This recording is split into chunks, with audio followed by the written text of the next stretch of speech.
ॐ नमो भगवते वासुदेवाय।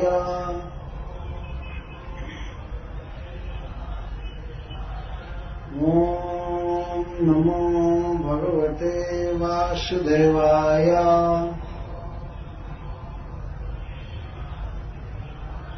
ॐ नमो भगवते वासुदेवाय।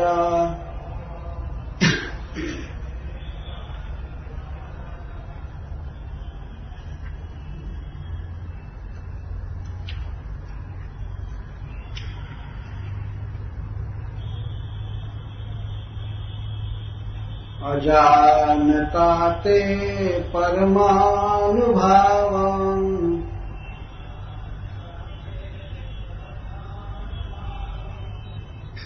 ऐसे क्यों माइक रखें जो मुझको बहुत ज्यादा लग रहा है, इधर आवाज आ रही है।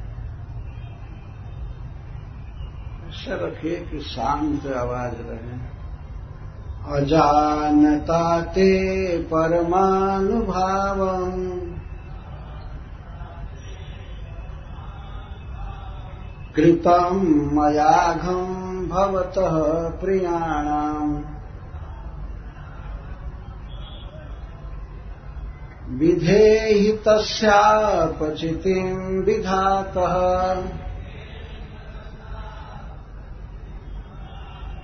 मुच्येत जन्नामृते नारकोऽपि।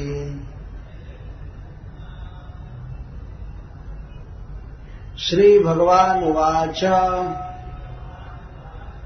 अहं भक्तपराधीनो यस्वतन्त्रैव द्विज। साधुभिर्ग्रस्तहृदयो भक्तैर्भक्तजनप्रियः। नाहमात्मानमाशासे मद्भक्तैः साधुभिर्विना। श्रियं चात्यन्तिकीं ब्रह्मान् येषां गतिरहं परा। ये दारागारपुत्राप्त प्राणान् वित्तमिमं परम्। हित्वा मां शरणं यातः कथं तांस्त्यक्तुमुत्सहे। मयि निर्बद्धहृदया साधवः समदर्शनः। वशे कुर्वन्ति मां भक्त्या सत्स्त्रियः सत्पतिं यथा। मत्सेवया प्रतीतं ते सालोक्यादिचतुष्टयम्। निच्छन्ति सेवया पूर्णः कुतोऽन्यत् कालविद्रुतम्। साधवो हृदयं मह्यम् साधूनां हृदयं त्वहम्। मदन्यत्ते न जानन्ति नाहं तेभ्यो मनागपि। अजानता जिसे ज्ञान नहीं है उसके द्वारा ते आपके परम अनुभाव परम प्रभाव को कृतं किया गया। मया मेरे द्वारा। अघम भक्त का अपराध। भवतः प्रियाणाम आपके प्रियों का भक्तों का। विधेहि कीजिए तस्य उस पाप का अपचिति निवारण। विधातः हे विश्व विधाता मुच्येत मुक्त हो जाता है। जत नामनी उदिते जिनका नाम लेने पर नारकः नरक में जाने की योग्यता रखने वाला अपि भी। हे प्रभु, हे परम नियंता, मैं आपके इस परम अनुभाव को, भक्तों के प्रति इस प्रेम को नहीं जानता था, अतः मेरे द्वारा आपके भक्तों का बहुत बड़ा अपराध हुआ। हे विश्व के विधाता, हे विश्व के स्वामी, मेरे उस पाप का नाश कर दीजिए, मुझे क्षमा कीजिए। आप तो इतने महान हैं कि आपका नाम कोई बोले एक बार भी तो वह नरक से बच जाता है, यदि वो महापापी है फिर भी।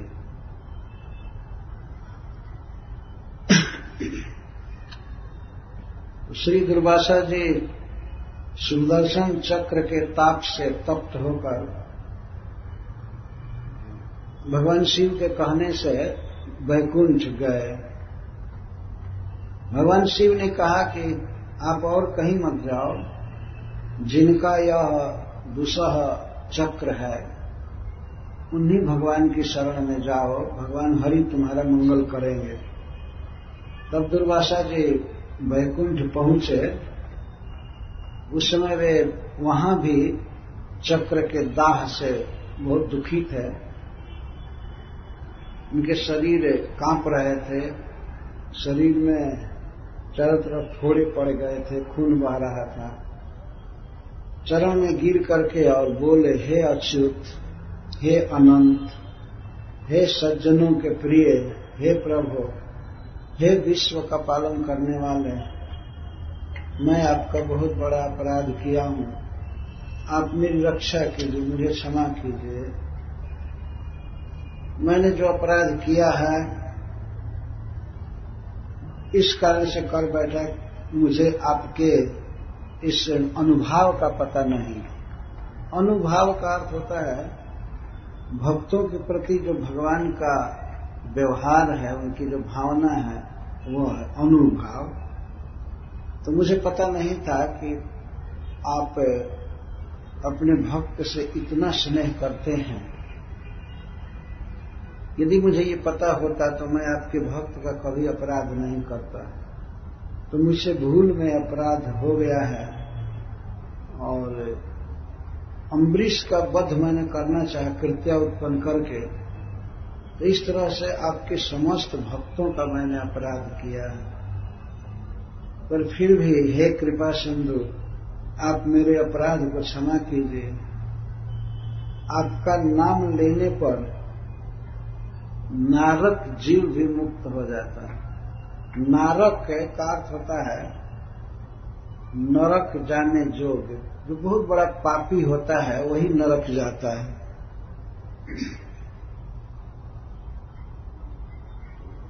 बहुत प्रकार के पाप किया है तो उसे नरक जब जाना होता है तो उसको नारक कहा जाता है। नारक मतलब नरक का कैंडिडेट।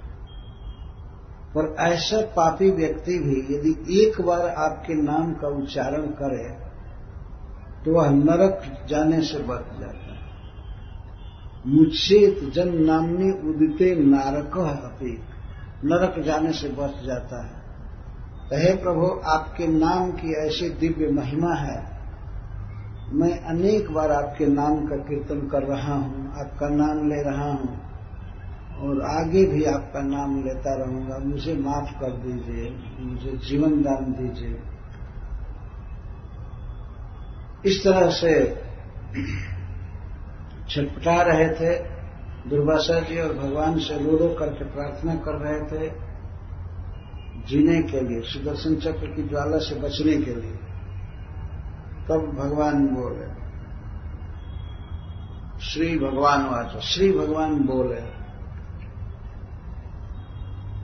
बहुत ही महत्वपूर्ण प्रसंग है। भगवान की समस्त लीलाओं में, समस्त अवतारों में ऐसा कोई अवसर नहीं आया जब भगवान अपने शरण में आए हुए की उपेक्षा कर दें।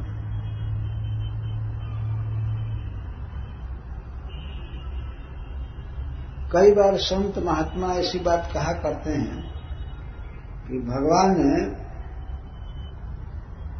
कई बात के लिए लाचार हैं।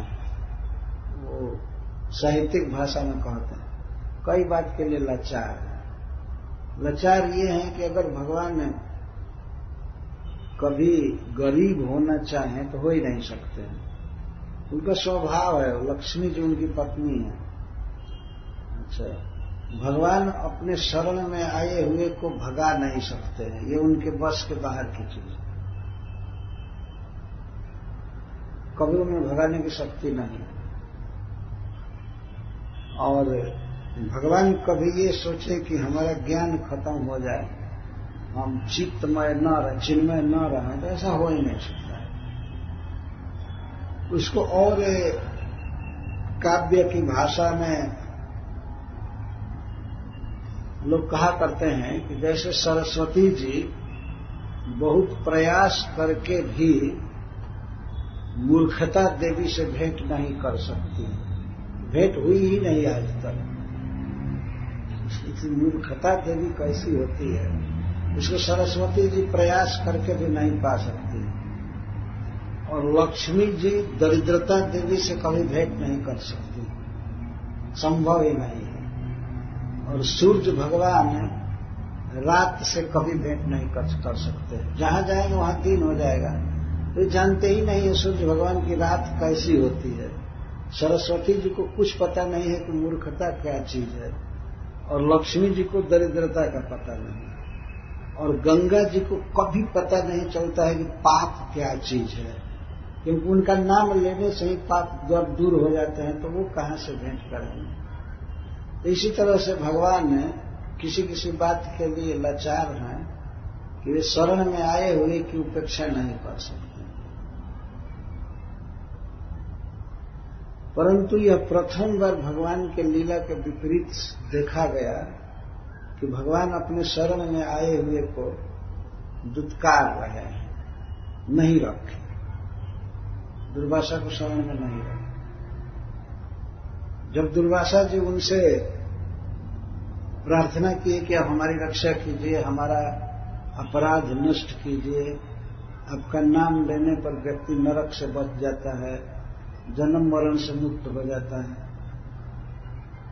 तो भगवान उनके रक्षा की बात न कहकर पहले लगे कहने अपने स्वभाव की और भक्तों के साथ भगवान का कितना प्रेम है इसको लगे कहने। श्री भगवान वाच अहम भक्त पराधीन। श्री भगवान अपना स्वभाव बता रहे हैं कि मैं भक्तों के पराधीन हूं, अधीन। इसका मतलब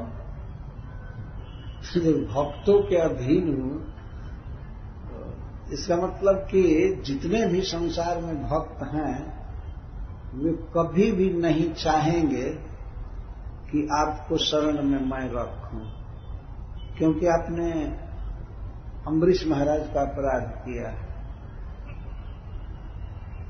तो ऐसे अम्बरीश महाराज नहीं चाहेंगे कि भगवान शरण में न रखे। अम्बरीश महाराज की इच्छा नहीं रहेगी, लेकिन अन्य भक्त तो बहुत रंज होंगे दुर्वासा जी पर। भगवान सभी भक्तों के लिए कह रहे हैं, मैं अहम भक्त पराधीन, मैं अपने भक्तों के अधीन रहता हूं और कोई स्वतंत्रता नहीं है मुझ में। जो भक्त चाहते हैं वही मैं करता हूं, मैं अपनी इच्छा चला ही नहीं सकता। तो यहां रक्षा की बात थी, भाई सुदर्शन चक्र को शांत कर देना है, वो दुर्वासा जी की जान न मारे, उनको न दुख दे। तो इस पर भगवान कहते हैं कि मेरी शक्ति नहीं है कि मैं सुदर्शन को रोक दूं। इसका मतलब सुदर्शन भगवान की इच्छा से नहीं चला है, समस्त भक्तों के संकल्प से चला है दुर्वासा को मारने के लिए। एक केवल माइनस अम्बरीश महाराज।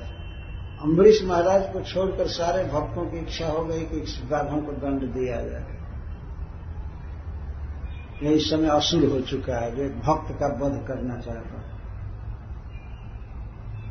अस्वतंत्र ही वह द्विज, मैं स्वतंत्र नहीं हूं, परतंत्र हूं, साधु भी ग्रस्त हृदय हो। साधुओं ने मेरे हृदय पर कब्जा कर लिया है। हृदय जो है वही संकल्प विकल्प का स्थान होता है, क्या नहीं करना है, क्या नहीं करना है। तो लेकिन साधुओं ने हमारे हृदय पर कब्जा कर लिया है, अतः मैं सोचने के लिए भी स्वतंत्र नहीं हूं। मैं कुछ सोचूं, सुदर्शन को रोकूं या चलाऊं, मैं इस विषय में भी स्वतंत्र हूं। साधुवीर ग्रस्त हृदय। ग्रस्त हृदय, यदि हृदय का एक थोड़ा भी क्षेत्र बाकी रहता मेरे भक्तों के कब्जे से, तो मैं आपके विषय में कुछ सोच सकता था, लेकिन मैं सोच ही नहीं सकता। भक्त जन प्रिय। भगवान एक बात कह रहे हैं, कैसे भक्तों के द्वारा मेरा हृदय ग्रस्त है? साधु भी भक्त, साधु भी भक्त का अर्थ होता है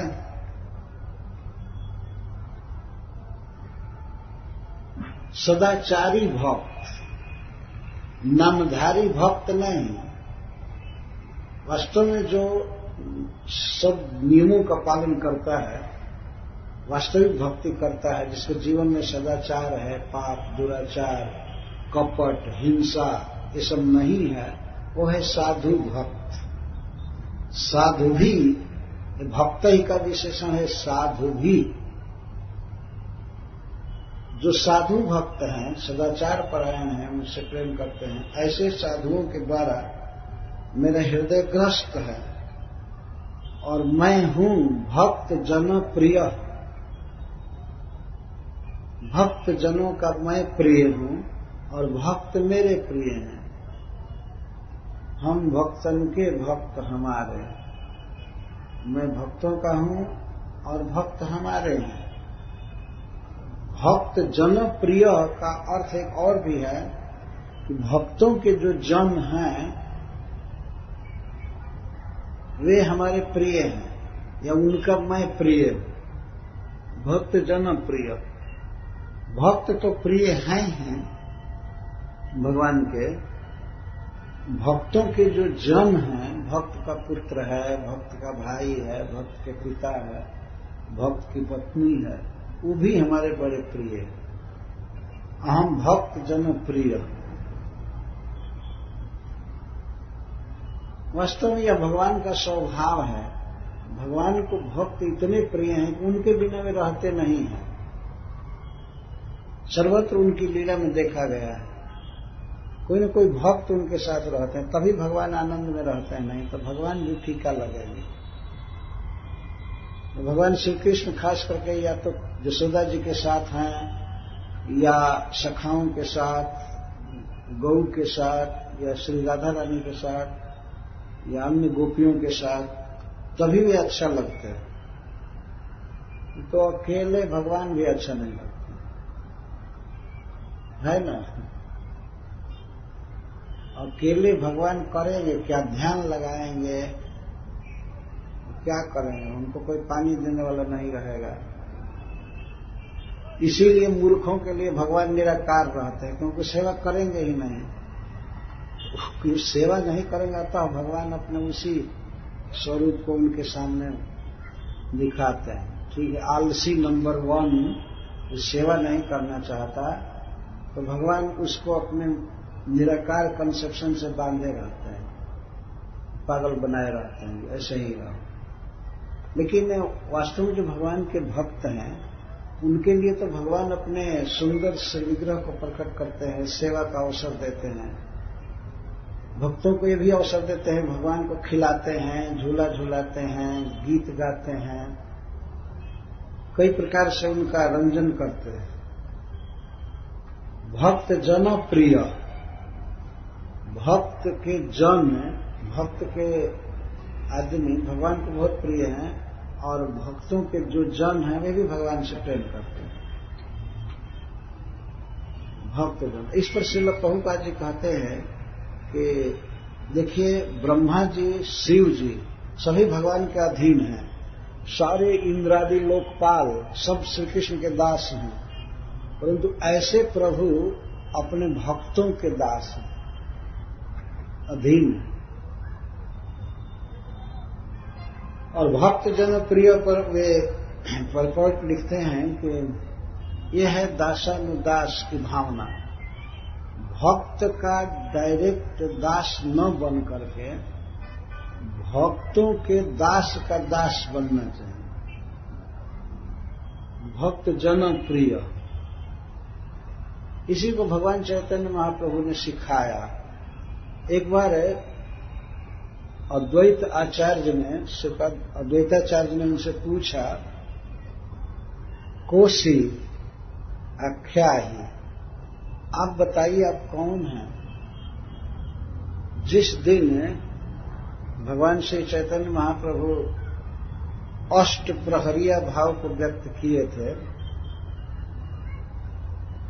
उस दिन ही उनसे पूछा गया। तो अष्ट प्रहरिया भाव का समन करके भगवान चैतन्य महाप्रभु कृष्ण के दास भाव में मग्न थे।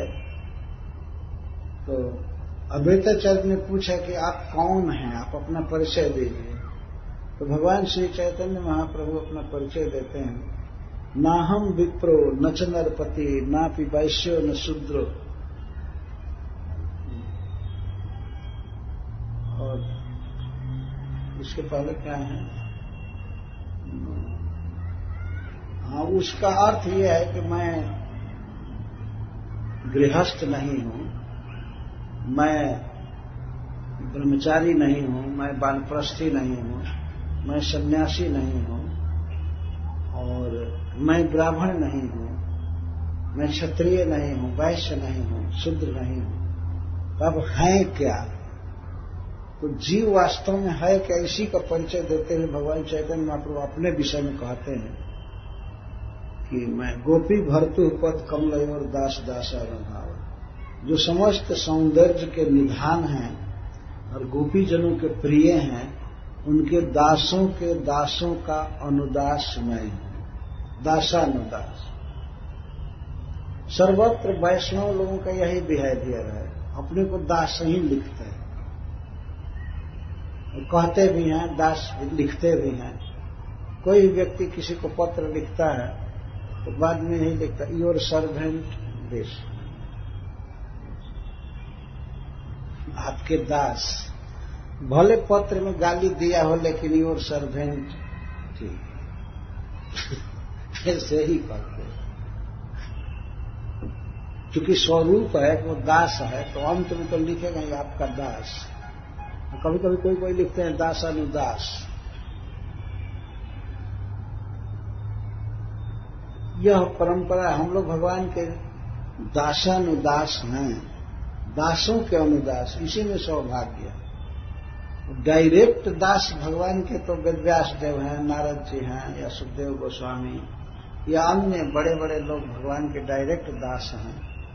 लेकिन अन्य सब लोग दासों के दास हैं, यही बहुत बड़ा सौभाग्य है। तो भगवान यहां पर अपने मुख से कह रहे हैं, भक्त जन प्रिय, मैं भक्तों के जन का प्रिय। ये भक्तों के जो जन हैं, कई जन होते हैं। कोई भक्त है, अगर गृहस्थ भक्त है तो उसके जन कौन कौन हैं? प्रथम जन तो अपनी पत्नी है, और पति पत्नी के संयोग से दूसरा जन पुत्र है, और भी भाई या ससुर, सास या मामा, काका, जो भी हैं, ये सब भक्त के जन हुए। भगवान कहते हैं कि भक्त जन प्रिय, भक्तों के जो जन हैं वो मेरे बहुत प्रिय है। तो अम्बरीश जैसे व्यक्ति से संबंधित कोई भी व्यक्ति मेरे लिए बहुत प्रिय है, तो फिर अम्बरीश कितना प्रिय है इसको तो कहा ही नहीं जा सकता। भगवान श्री चैतन्य महाप्रभु एक बार बातचीत कर रहे थे कुलिया ग्राम के लोगों से, तो वे कहते हैं वहां पर तो मनुष्य की बात छोड़ दीजिए, उस गांव का कोई भी कुत्ता भी मुझे परम प्रिय है। ऐसे वे चैतन्य चैतन्य में कहते हैं, वहां का कुत्ता भी मुझे परम प्रिय है। ये साक्षात भगवान के ही उद्गार है। भगवान कहते हैं मैं भक्त जनों से प्रेम करता हूं और वे मुझसे प्रेम करते हैं। ना हम आत्मान आशा से मद भक्त साधु भीर बिना श्रियम चात्यंतिकीम ब्रह्मन जैसाम गति रहम परा। हे ब्राह्मण, मैं आपसे बता रहा हूं मत साधु भी भक्त ही बिना, अपने साधु भक्तों के बिना मैं अपने आप को भी नहीं चाहता। आत्मानम न आशीष है, अर्थात मेरे भीतर वो सुख नहीं है, आनंद नहीं है जो मेरे भक्तों के साथ मुझे सुख मिलता है। तो भक्तों को यदि वाद कर दिया जाए, छुड़ा दिया जाए, तो मैं अपने स्वरूप को भी पसंद नहीं करता। अहम न आत्मानम आशा से, और आत्यंतिकीम श्रियम, और आत्यंतिकी श्रियम मतलब जो सुप्रीम धन है या मेरी पत्नी लक्ष्मी है, मैं इसको भी भक्त के बिना स्वीकार नहीं कर सकता। तो लक्ष्मी जी को भगवान इसलिए स्वीकार किए हैं अपनी पत्नी के रूप में कि लक्ष्मी जी परम भक्त हैं। उन्होंने सारे संसार के लोगों का तिरस्कार कर दिया, कृष्ण को वरण किया, भगवान को अपना पति चुना। ये 8वें स्कंध में कथा है।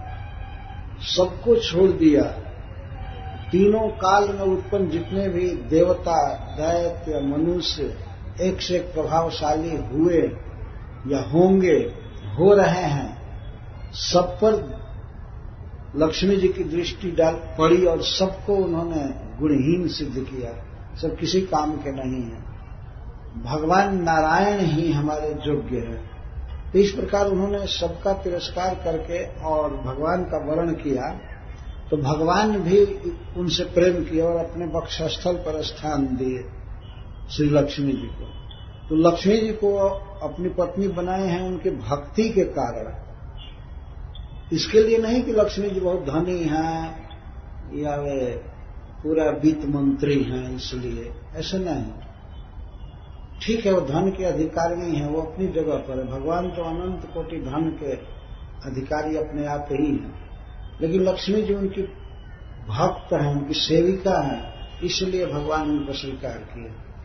तो कहते श्रियम आत्यंतिकीम ब्रह्म, ये ब्राह्मण में सर्वोच्च धन के अधिकारी श्री को भी नहीं चाहता हूं भक्तों के बिना। ये देखा गया है, भगवान अपने भक्त के चरण चिन्ह को, भृगु जी के चरण चिन्ह को अपने वक्षस्थल पर धारण करते हैं, उसको नहीं हटाए।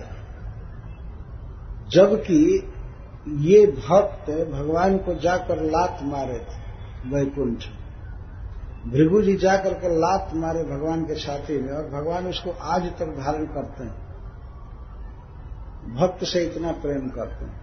और ये दुर्वासा जी भक्त नहीं हैं, भक्त होंगे भी तो इस समय पागल हो गए हैं, इस समय बुद्धि काम नहीं कर रहे हैं, जो भी हो। तो इनको सुदर्शन चक्र पूरा जला रहा। ये भी एक ब्राह्मण है और भृगु जी भी ब्राह्मण है। देखिए, एक ब्राह्मण की दुर्दशा हो रही है और एक ब्राह्मण के चरण कमल को भगवान अपने वक्षस्थल पर धारण कर, भक्ति के कारण। भृगु जी भगवान को लात मारे तो जैसे पुत्र अपने पिता को कभी लात मारे, वैसे उन्होंने किया मजाक के रूप में।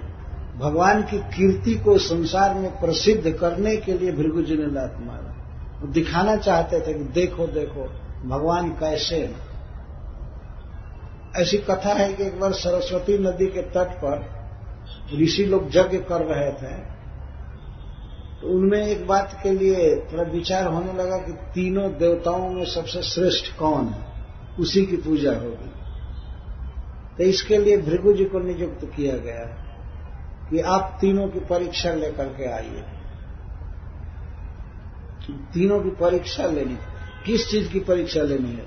धैर्य की, भगवत्ता की, शांति की परीक्षा लेनी। तो जितना ही शांत है, जिसमें जितना ही धैर्य है, सहनशील है, वह उतना ही बड़ा है। तब जाकर परीक्षा लीजिए। तो श्री भृगु जी गए सबसे पहले अपने पिताजी के पास, ब्रह्मा जी के पास। ब्रह्मा जी बैठे थे सभा में, ऋषि मुनि भी थे, उनके और पुत्र थे, प्रजापति लोग, मरीचि आदि। तो जब भृगु जी को देखा ब्रह्मा जी ने, तो ब्रह्मा जी खड़े हो गए, क्योंकि बेटा आ रहा है बहुत प्रसिद्ध दुनिया में, तो स्वागत करने के लिए। तो श्री भृगु जी अपने पिताजी को प्रणाम नहीं किए, वो तो परीक्षा ले रहे थे। हर एक बार जब भी भेंट होती थी तो प्रणाम करते थे और इनका स्वागत करते थे। ब्रह्मा जी समाचार पूछते थे, कैसे हो, कहां से आ रहे हो। फिर इस बार भृगु जी देखे ऐसे सबके सामने, अपना हरे कृष्ण करते रहे, झुके नहीं, कोई प्रणाम नहीं।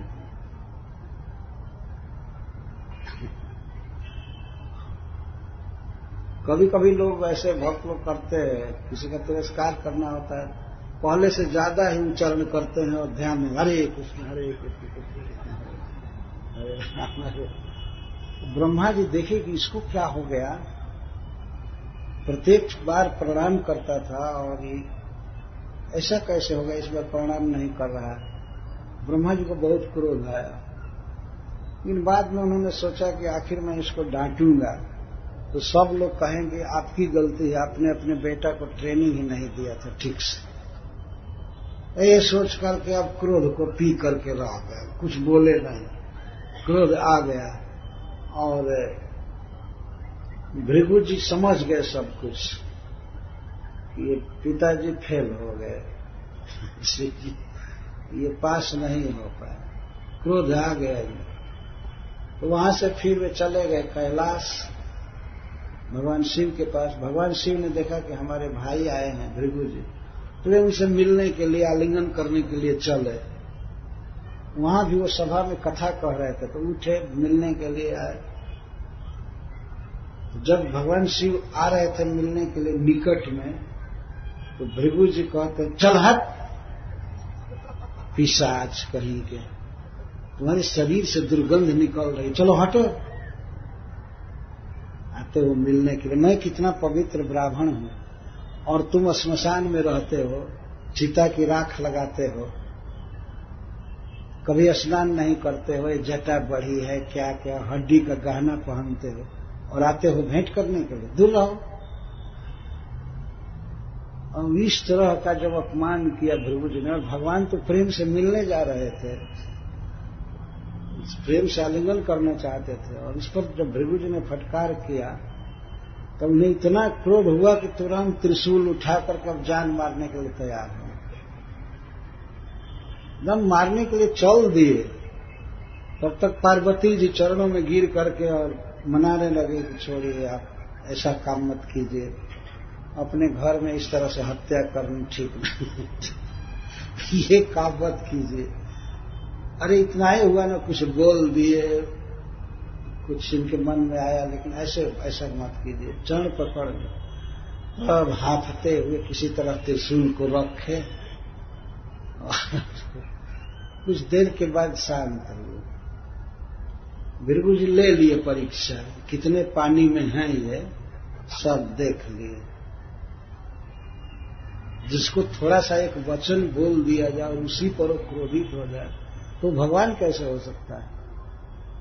वो कैसा ईश्वर है जिसको कुछ बोला जाए और बस क्रोध में आ जाए, और वो ईश्वर जिसको प्रणाम न किया जाए वो खौफ हो जाए। ये कैसा भगवान का लक्षण है या महात्मा का लक्षण? इसके बाद वे गए वैकुंठ। वैकुंठ में गए तो भगवान शेषनाग की शज्या पर सोए थे, जगे ही थे। श्री लक्ष्मी जी से कुछ बातें कर रहे थे, लक्ष्मी जी चरण दबा रही थी। तब तक ये गए और जा करके सीधा पैर का आघात किए छाती पर लात से मारे और कहे, आलसी कहीं के, हमेशा सोए ही रहते हो,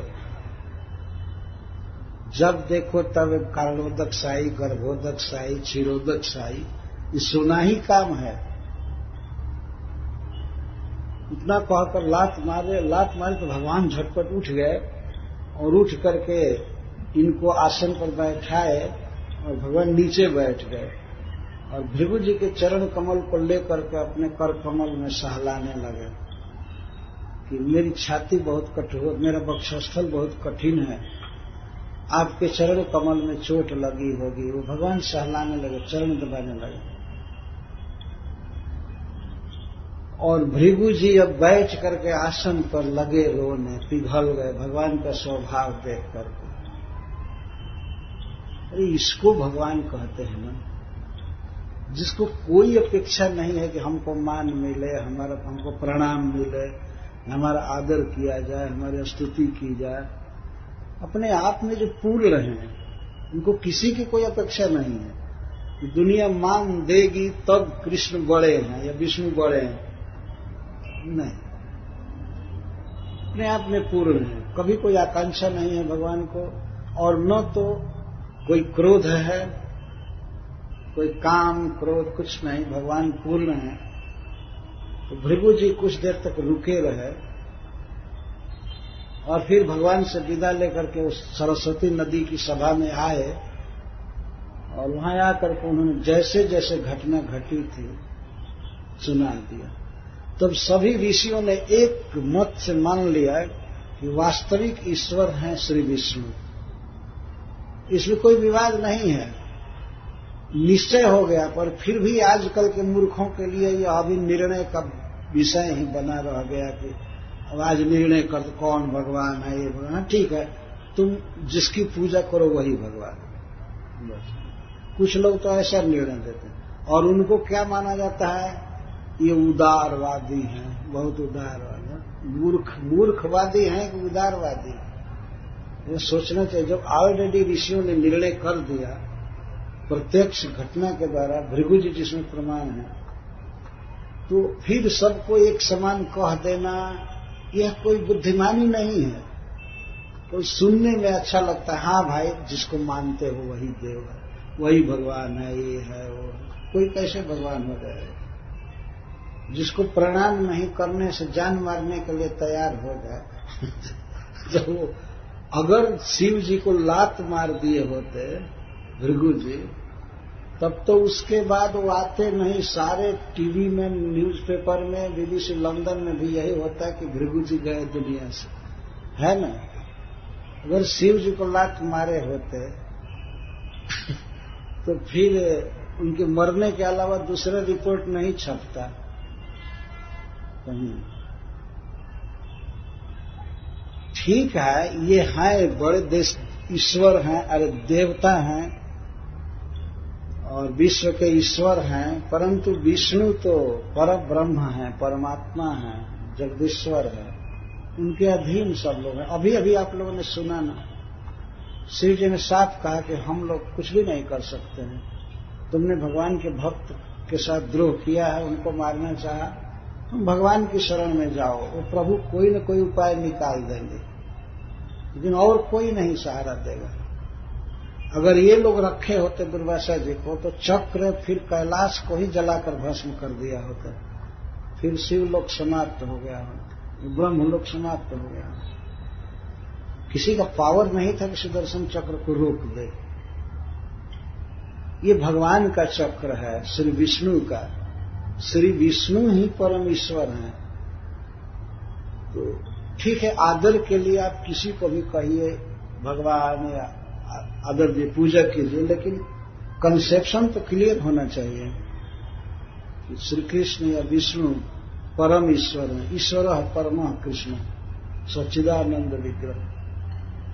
तो इस प्रकार भगवान स्वयं ही कह रहे हैं कि मैं अपने साधु भक्तों से इतना प्रेम करता हूं, उनको इतना चाहता हूं, उनको छोड़ करके मैं अपनी पत्नी को भी नहीं चाहता, अपने भाई बलराम जी को भी नहीं चाहता। ऐसा भी उन्होंने कहा है, हमें भक्त जितना प्रिय है उतना मुझे पत्नी प्रिय नहीं है, भाई प्रिय नहीं है, और न तो मेरे स्वरूप शंकर जी मुझे इतने प्रिय है।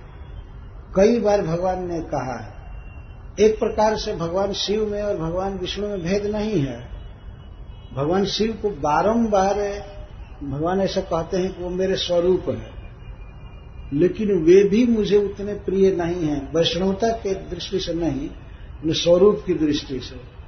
और पुत्र होने पर भी ब्रह्मा मुझे उतने प्रिय नहीं, अपनी पत्नी होने पर श्री जी मुझे प्रिय नहीं है, और अपना खास भाई होने पर भी श्री शंकरषण मुझे उतने प्रिय नहीं है जितना प्रिय मुझे मेरा भक्त है। ऐसा भगवान ने कहा है कई बार। तो उसी को यहाँ कह रहे हैं कि न हम आत्मान आशा से मद भक्त साध रेर बिना, मैं अपने भक्त साधुओं के बिना अपने आप को भी नहीं चाहता, और न तो मुझे आत्यंतिक धन की इच्छा है तथा धन की अधिष्ठात्री देवी की इच्छा। जैसम गति रहम परा, इसका कारण यह है कि जिनकी गति मैं ही हूं, मुझे ही चाहते हैं, मेरी ही शरण में रहते हैं, अन्य अभिलाषिता सुन, वो मुझे छोड़ करके और कुछ चाहते नहीं है। यही इसी को भगवान कहते जैसा अहम गति परा गति, सर्वश्रेष्ठ गति, वो मुझ में ही अपना चित्त रखते हैं, मुझे ही चाहते हैं, चाहे जीवन में मरण में मुझे ही चाहते हैं, और कोई चीज में उनकी आसक्ति नहीं होती मेरे भक्तों में। तो ऐसे भक्त मुझे बहुत प्रिय है। और बताइए दुर्वासा जी, मैं आपकी रक्षा करूं कि अम्बरीश की रक्षा करूं? सुनिए, मैं अपना सिद्धांत बता रहा हूं। ये दारागार पुत्राप्तान प्राणान वित्तमिमं परम हित्वा माम शरणं जाता कथम तांस त्यक्तुमुत्सह। जो भक्त अपनी पत्नी, अपना घर, पुत्र और अपने स्वजन आदि को और प्राणों को भी और धन को छोड़ करके इमम परम, यह लोक और परलोक सबको छोड़ करके हित्वा माम शरणम जाता, मेरी शरण में आए हैं, उनको मैं कैसे छोड़ सकता हूं? जो मेरे लिए इतना छोड़ा, मैं उसको कैसे छोड़ सकता हूं? और हे ब्राह्मण, आप जरा तुलना कीजिए अपने में और अम्बरीश में। आपने मेरे लिए क्या छोड़ा? कितने आपकी देह में आसक्ति है। जब आप कृत्या उत्पन्न किए, कृत्या जब अम्बरीश को मारने चली, तो अम्बरीश एक पैर भी पीछे नहीं हटा, क्योंकि मैं उसका रक्षक था और उसे पूर्ण विश्वास था। वो जीवन में मरण में सम था। और जब चक्र चला आपके पीछे, तो आप देह बचाने के लिए कहां कहां भागे। अम्बरीश तो एक पद भी अपने को बचाने के लिए भागा नहीं। जो होगा होगा, मरना होगा, कोई बात नहीं। उसमें तो कोई घबराहट नहीं थी। देह की आसक्ति अम्बरीश में बिल्कुल नहीं है। देह जाए कुछ भी, उसका चित्त मुझ में लगा हुआ था, वो मेरा स्मरण कर रहा था। और आप केवल ये देख रहे थे कि ये पानी पी लिया, पेटू ब्राह्मण, खाने के फेर में इतना पड़े हो। मान ली भगवान तो नहीं बोले होंगे, लेकिन हम लोग तो बोल सकते हैं। वो पानी पी लिए तो तुम मर रहे थे क्या? आधे घंटे में 10 मिनट में खा लिए होते, बाद में तो क्या हर्ज होता। उस समय नहीं खाए और साल भर बिना खाए इस तरह से रो रहे हो, छटपटा रहे हो, यही फल मिला ना? यही साधु बने हो? कोई भक्त अगर आगे खा लिया, थोड़ा सा पानी पी लिया, तो उसकी जान मार दोगे? ऐसे कई लोग होते हैं जिनमें दुर्वासा जी का अंश रहता है। अगर उनको ठीक टाइम पर या पहले भोजन नहीं दिया गया तो बस यही है कि जटर नहीं है इसलिए नहीं उखाड़ पाते हैं। लेकिन उनका क्रोध देखिए। और कोई भक्त यदि आरती घुमा रहा है और किसी सीनियर को आरती न दे, तब दुर्वासा जी का कुछ अंश प्रकट हो ही जाता है। हमको आरती नहीं दिखाया, तो क्या आरती झूठी हो गई क्या? आरती नहीं दिखाया, ये सोचने की बात है। अम्बरीश महाराज केवल जल पी लिए थे, भगवान का चरणामृत पिए थे। वो भी श्रेष्ठ ब्राह्मण श्री वशिष्ठ जी आदि के आज्ञा से। और उस पर ये ऋषि आकर के अपना ऋषि तो दिखा रहा है। और आज भगवान के सामने जब गिड़गिड़ा रहा है तो भगवान ने साफ कह दिया है, नहीं, हम कुछ नहीं कर सकते, अहम भक्त पराधीन, हम लाचार हैं, हम नहीं रक्षा कर सकते। कैसे रक्षा करें? अरे जो अपने प्राणों को, धन को, इस लोक के सुख को, परलोक के सुख को, अपनी प्रिय पत्नी को, अपने घर को, अपने पुत्र को छोड़ करके, उनकी ममता त्याग करके हमसे प्रेम करते हैं, उनको मैं कैसे छोड़ दूं? इस संसार का भी एक नियम देखना चाहिए। जो किसी के लिए त्याग करता है तो उसके लिए त्याग किया जाता है। तुमने हमारे लिए क्या त्याग किया है, मैं क्यों तुम्हारी रक्षा करूं? ये भक्त का वध करना चाहते थे, थोड़ा सहन नहीं कर सकते थे। तुम अपने में और अम्बरीश में अंतर जरा देखो ना। सबसे बड़ा भगवान ये अंतर बता रहे हैं। विश्वनाथ चक्रवर्ती ठाकुर कहते, तुम देखो कि कृत्य के भय से अम्बरीश से बिल्कुल भयभीत नहीं हुए, उसके विकराल रूप से, और एक पग भी नहीं हटे थे। बदान न चुकाई मुंह पर, एक पैर भी नहीं चले। और तुम जीने के लिए, मरने के डर से पूरा ब्रह्मांड छान डाले। मेरू पर्वत की गुफा, सुतल, अतल, बीतल, तलातल, सब जगह भ्रमण किए। शंकर जी के लोक में गए, वो भी लात मारे, ब्रह्मा जी भी लती आए, सब जगह से ठोकर खा करके यहाँ आए हो। कहाँ कहाँ भागे? तुम मेरे अनन्य शरण में भी तो नहीं हो ना। अगर शुरू में ही मेरी ही शरण में आ गए होते तो कुछ सोचा जाता। तो जैसा गति रहम परा, तुम तो मुझे अपना गंतव्य भी नहीं मान रहे हो, मुझे शरण नहीं मान रहे हो। ऐसे जरूरत पड़ गई तो बस चरण में गिर रहे, कोई भक्ति नहीं की। भगवान इस तरह से बात कह रहे हैं। ये दारागार पुत्राप्त प्राणन वित्त मिमम परम हित्वा माम शरणम जाता कथम तांस त्यक्तुम उत्सव। कैसे मैं ऐसे भक्तों को मन से भी छोड़ने का संकल्प कर सकता? छोड़ना तो दूर की बात है, मेरे मन में भी नहीं आ सकता है कि मैं इन भक्तों का त्याग करूंगा।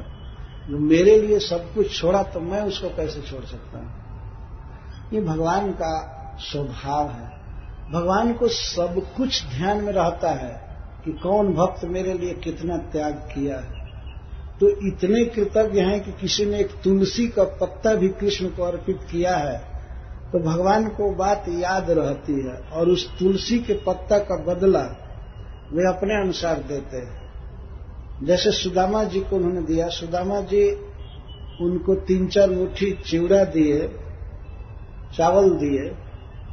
तो भगवान ने ये सोचा कि बेचारे के पास जितनी शक्ति थी उतना ये दे दिया मुझे। वो भी शक्ति से बाहर थी, वो उधार मांग करके उनकी पत्नी लाई थी, उसको लौटाना था अभी।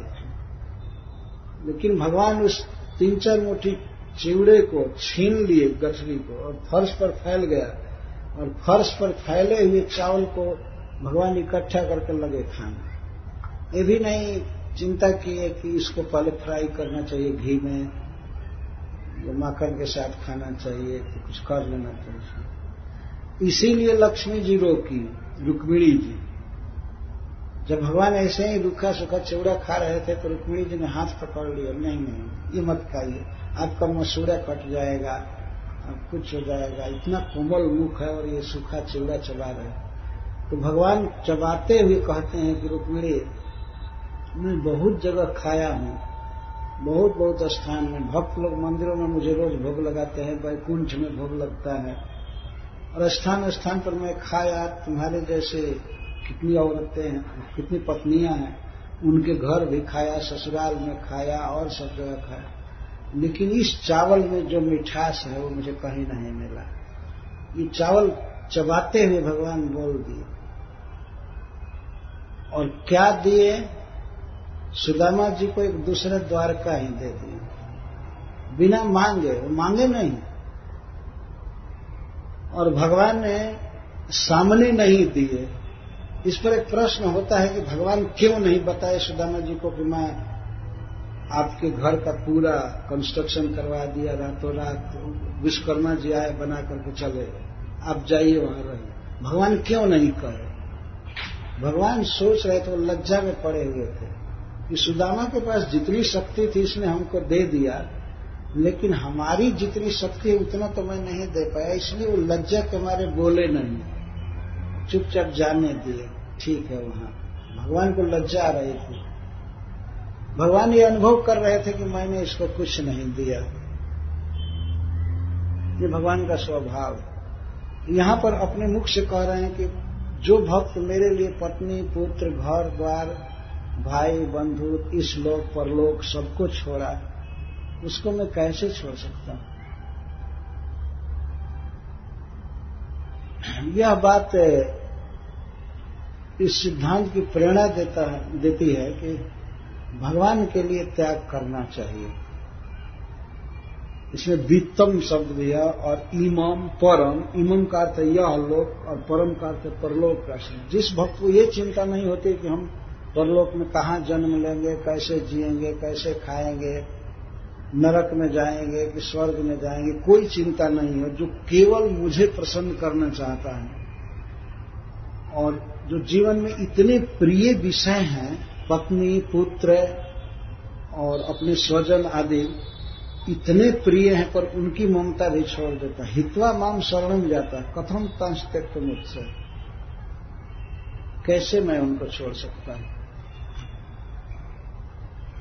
मयि निर्बद्ध हृदया साधव समदर्शना बसे कुर्वन्ति माम भक्त्या सत स्त्रिय सतपतिम जता।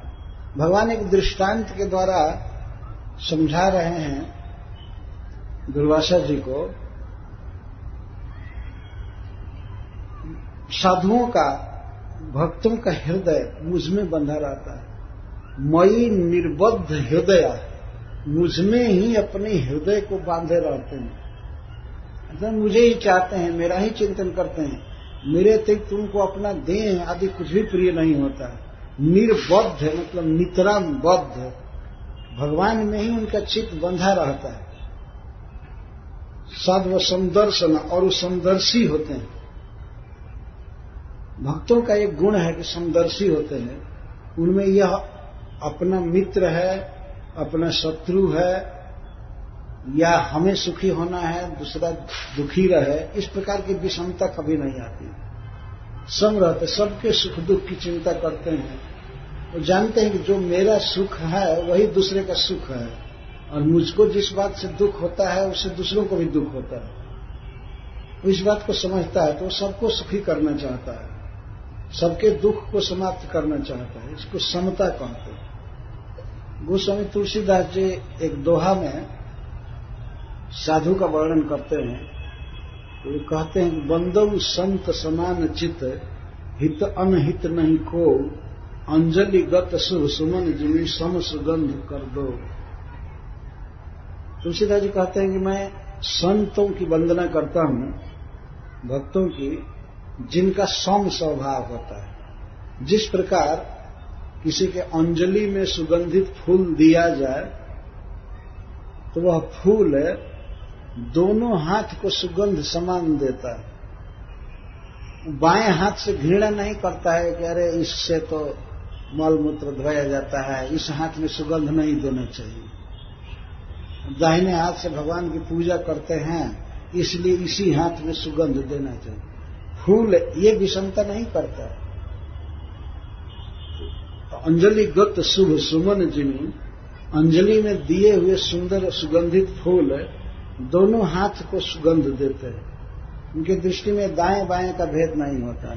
इसी तरह से संत सरल चित जगत हित, जो संत होते हैं जगत का हित करते हैं, समचित होता है, सबका हित करते हैं। जैसे प्रहलाद महाराज भगवान से कहते हैं कि सोचे ततो विमुख चेतस इंद्रियार्थ, माया सुखाय भरमुद बहतो विमुड्डा। मुझे बहुत शोक होता है उन लोगों के लिए कि बेचारे अज्ञान में, माया में पड़े हुए हैं और तुच्छ सुख के लिए बहुत भारी बोझ उठाकर चल रहे हैं। घर गृहस्थी में एक सुख है, लेकिन उस सुख के बारे में कह रहे हैं थोड़े से सुख के लिए नाम मात्र के सुख के लिए बहुत बड़ा बोझा उठाकर चल रहे हैं। विमूढ़ जैसे गधे बहुत भारी वजन ढोते रहते हैं।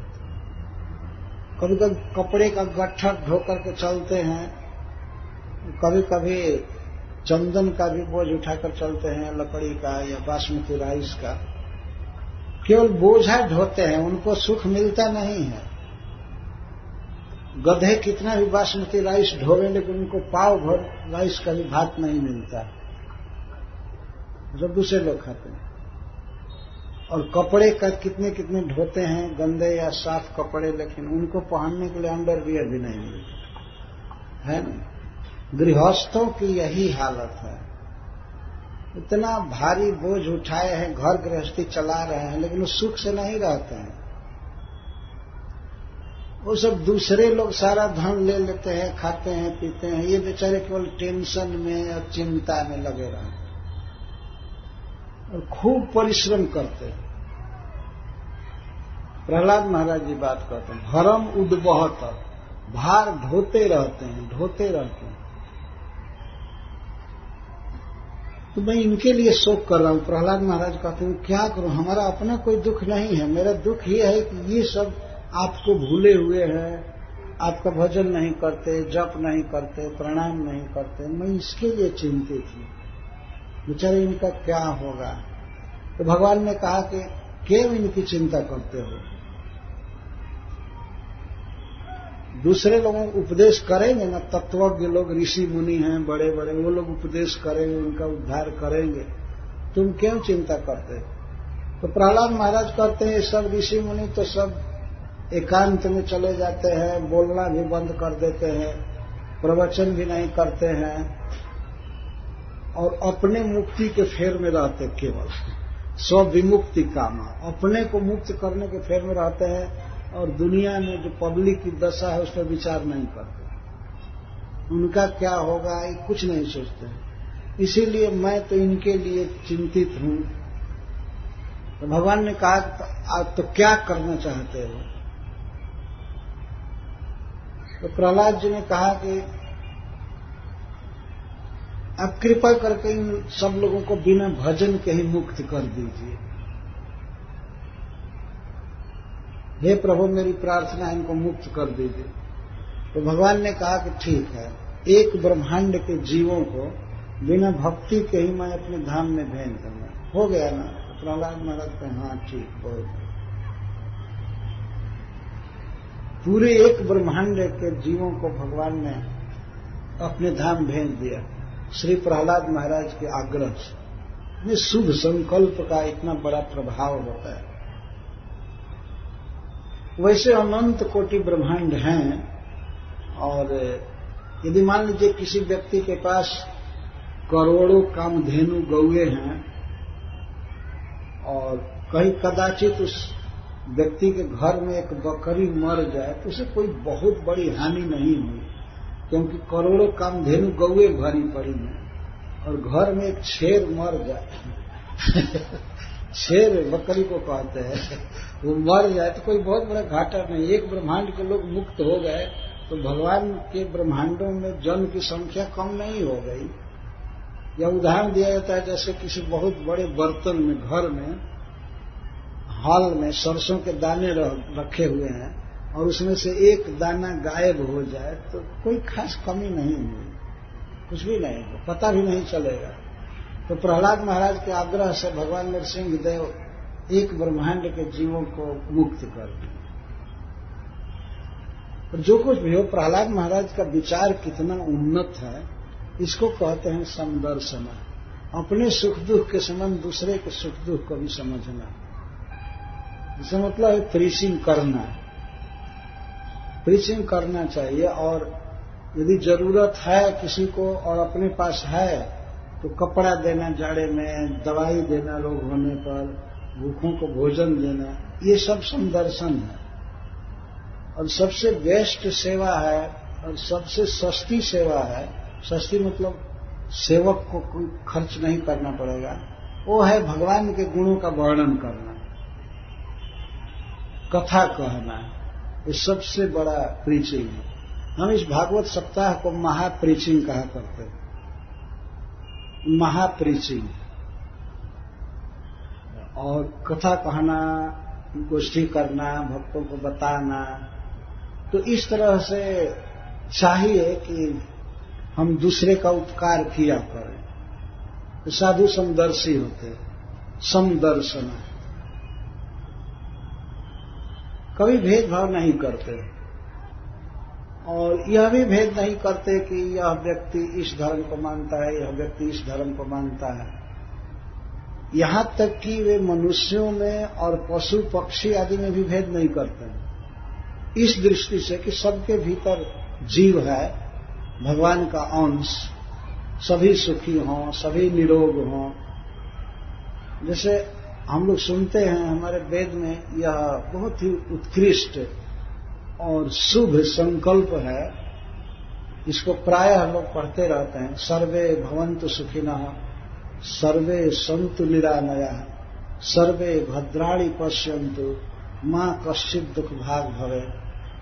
वेद में इस तरह से सुंदर वाक्य है, सर्वे भवन्तु सुखिनः, सभी सुखी हों, सर्वे सन्तु निरामयाः, सभी निरोग रहें, स्वस्थ रहें, सर्वे भद्राणि पश्यन्तु, सभी अच्छा दिन देखें, किसी के जीवन में बुरा दिन न आवे, हे भगवान।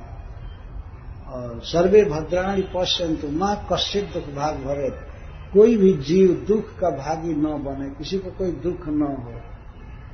इस तरह के शुभ विचार ये वैष्णव में ही संभव है, जैसे प्रहलाद महाराज ने थे।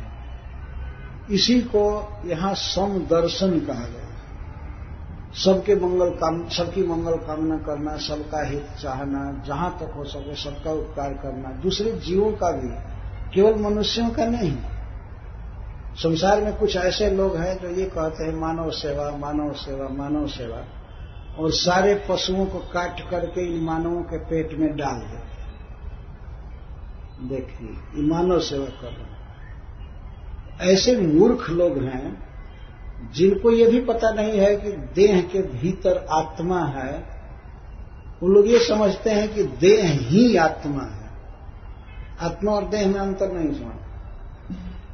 और यहां तक खुले धड़ल्ले लोग कहते हैं कि एनिमल्स हैव नो सोल, पशुओं में जीव नहीं, आत्मा नहीं है।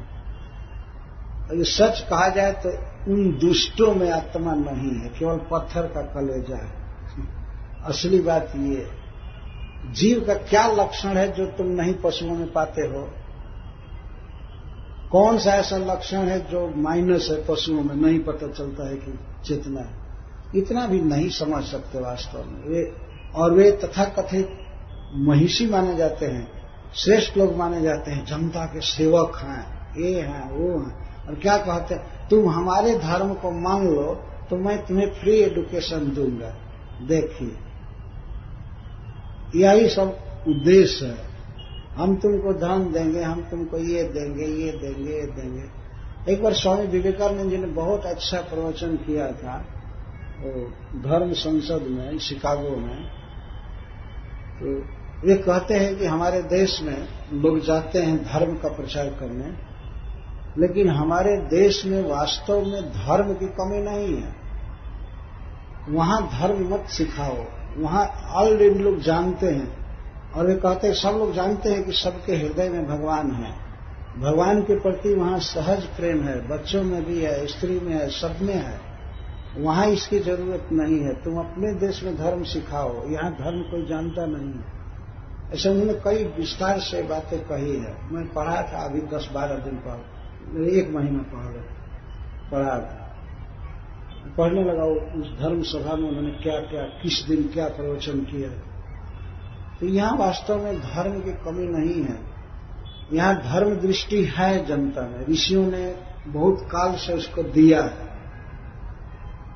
तो ये कहना चाहते थे कि भारतवर्ष में व्यवस्था की कमी है, अन्न की कमी है, भोजन की कमी है, और लेकिन धर्म प्रचार, प्रभुपाद भी कहते थे कि हम लोगों के पास इतना धन है, इतना धन है कि उसके आगे दुनिया में कोई धन नहीं है।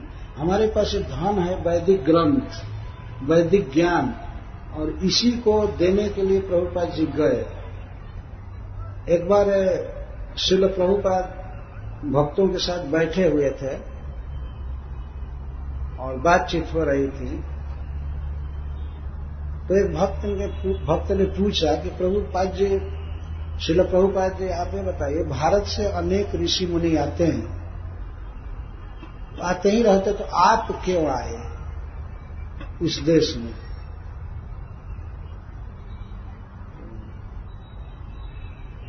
और वो भक्त थे वास्तव में इस्कान के ही, जो पाश्चात्य के भक्त थे। प्रभुपाद जी इंग्लैंड में बात कर रहे थे, तो पूछे कि और साधु लोग आते ही रहते हैं, तो आपको आने की जरूरत क्या है?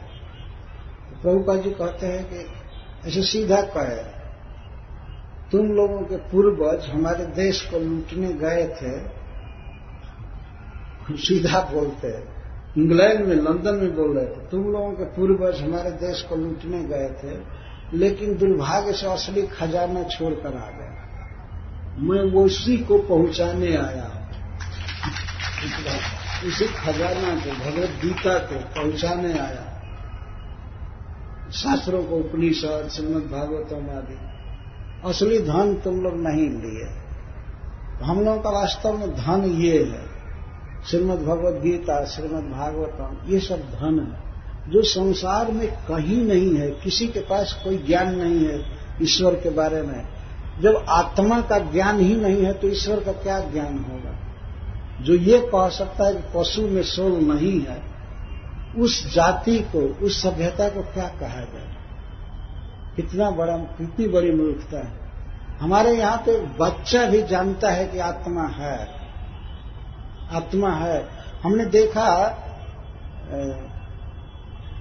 कई बार, बचपन की बात कह रहा हूं, जब किसी बच्चे को शपथ करना होता था कि मैं सत्य बोल रहा हूं, तो वो कहता था, दूसरे को कहता था, छाती पर हाथ रख के बोलता, ऐसे बच्चे कहते थे तुम छाती पर हाथ रख करके बोलो, तो नहीं रखता था, क्योंकि जानता है कि यहां पर भगवान रहते हैं, छाती पर भगवान रहते हैं, छाती के भीतर। सर्वस्य चाहम हृदय सन्निविष्ट, ईश्वर सर्वभूतानां हृदय से अर्जुन तिष्ठति, ये सिद्धांत है, भगवान बोल रहे हैं। तो कोई भी लड़का अगर झूठ बोलना होता था तो ईश्वर को छू करके नहीं बोल सकता, छाती पर हाथ रख करके नहीं बोल। वो बोलता भी था तो हाथ पीछे करके, ऐसे करके, नहीं तू छाती पर हाथ रख, ऐसे कहते, छाती पर हाथ रख कर बोल, तो नहीं रखता। मतलब विश्वास है कि यहाँ भगवान है, भगवान को छू कर झूठ नहीं बोलूंगा। या ऊपर हाथ रख करके बोलो, गंगा जी ऊपर से उतरी है, तो गंगा जी का अस्तित्व तो ऊपर माना जाता है, आकाश गंगा, ऊपर बाह करके बोलो तो नहीं बोलता। ये है आस्तिकता, भगवान पर सहज विश्वास। तो शास्त्रों में ये सब बातें दी गई हैं। श्रील प्रभुपाद जी कहे कि वही धन पहुंचाने के लिए मैं यहां पर आया हूं। यहां पर भगवान बोल रहे हैं दुर्वासा जी से कि मैं कैसे ऐसे भक्तों को छोड़ सकता हूं, और मई निर्बद्ध हृदया, इस पर भगवान ये कहते हैं कि भक्त जन, साधु जन मुझे वैसे ही अपने वश में रखते हैं जैसे पतिव्रता स्त्रियां अपने पति को वश में रखती हैं। भगवान ये उदाहरण दे रहे हैं। संसार में देखा गया है, सुना गया है, कोई सच्चरित्रा पत्नी है, पतिव्रता पत्नी है, पति की सेवा करती है, पति को छोड़कर और कुछ नहीं जानती है, तो पति उसका प्रतिदान करता है, उसके वश में रहता है। तो पतिव्रता स्त्री स्वयं ही पति को वश में नहीं रखना चाहती, लेकिन वह सतपति, सत स्त्रिय सतपतिम जथा, पतिव्रता स्त्री अपने सदाचारणी पति को जैसे अपने वश में रखती है, उसी तरह से मेरे भक्त मुझे अपने वश में रखते हैं। भगवान को यही दृष्टांत मिला इस दुनिया में सिखाने। हमने एक बार देखा था एक स्त्री का बोल अपने पति पर विश्वास कितना, एकदम सत्य घटना है। गोरखपुर में भाई जी हनुमान प्रसाद पोद्दार के जो सेक्रेटरी थे राधेश्याम बंका जी, वो सुनाए थे हमको। एक बार की बात है, एक मारवाड़ी थे बहुत धनी, उनकी पत्नी साड़ी खरीदने गई एक दुकान में, तो दुकानदार दिखाने लगा साड़ी, 2, 3, 4 ऐसे साड़ी फैलाया, देख रहे थे, कहीं पसंद नहीं है, ये पसंद नहीं है। तो जब 5-6 साड़ी उसने उतरवाया तो दुकानदार उद्विग्न होकर के कह दिया, वो भी मारवाड़ी था, तुमको केवल देखना है या खरीदना है? वो उद्विग्न हो गया। ये बहुत धनी घर की स्त्री थी,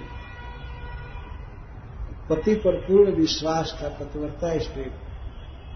उसको दुख लग गया कि मैं इतनी धनी हूं, हमारे पति देव इतने धनी हैं, और ये कह रहा है कि तुमको देखना है केवल, लेना भी है। तो उसने उसी समय कहा, तुम्हारे दुकान में कितना कपड़ा है टोटल, उसका क्या वैल्यू है, ये बोलो। वो तो दुकानदार समझा ऐसे ही कह रही है, लेकिन वो तो पूरा अपने पति पर भरोसा रह करके बोले, नहीं तुम बोलो, तुम्हारे दुकान में कितने का कपड़ा है, कितने हजार या लाख का, कितने का बोलो। वो जिद में आगे, नहीं तुम्हें बताना होगा, तुम बेचने के लिए ही रखे हो ना, तुम जो जायज दाम लोगे वो सब मैं दे दूंगी, बोलो बोलो। इसके बाद उसने अपने एक नौकर को भेजा अपने पति के पास और कह दिया कि तुम उनसे चेक लेकर के आना, पूरा चेक बुक कह दो आने के लिए। उनके आते ही उसने कहा, एकांत ने कहा कि मुझे इसकी बातों से बहुत दुख लगा है, मुझे इस तरह से कहा कि तुमको लेना भी है कि देखना है, तो मैं इसके दुकान का सारा कपड़ा लेना चाहता हूं। वो सुने उनके पति देव, भाई जी के परिचित व्यक्ति थे, उनका ठीक है। तो उसने बताया इतने रुपए का, इन्होंने चेक काटा और सारा कपड़ा लाद करके ले गए और गरीबों को बांट दिए। ये सत्य घटना है।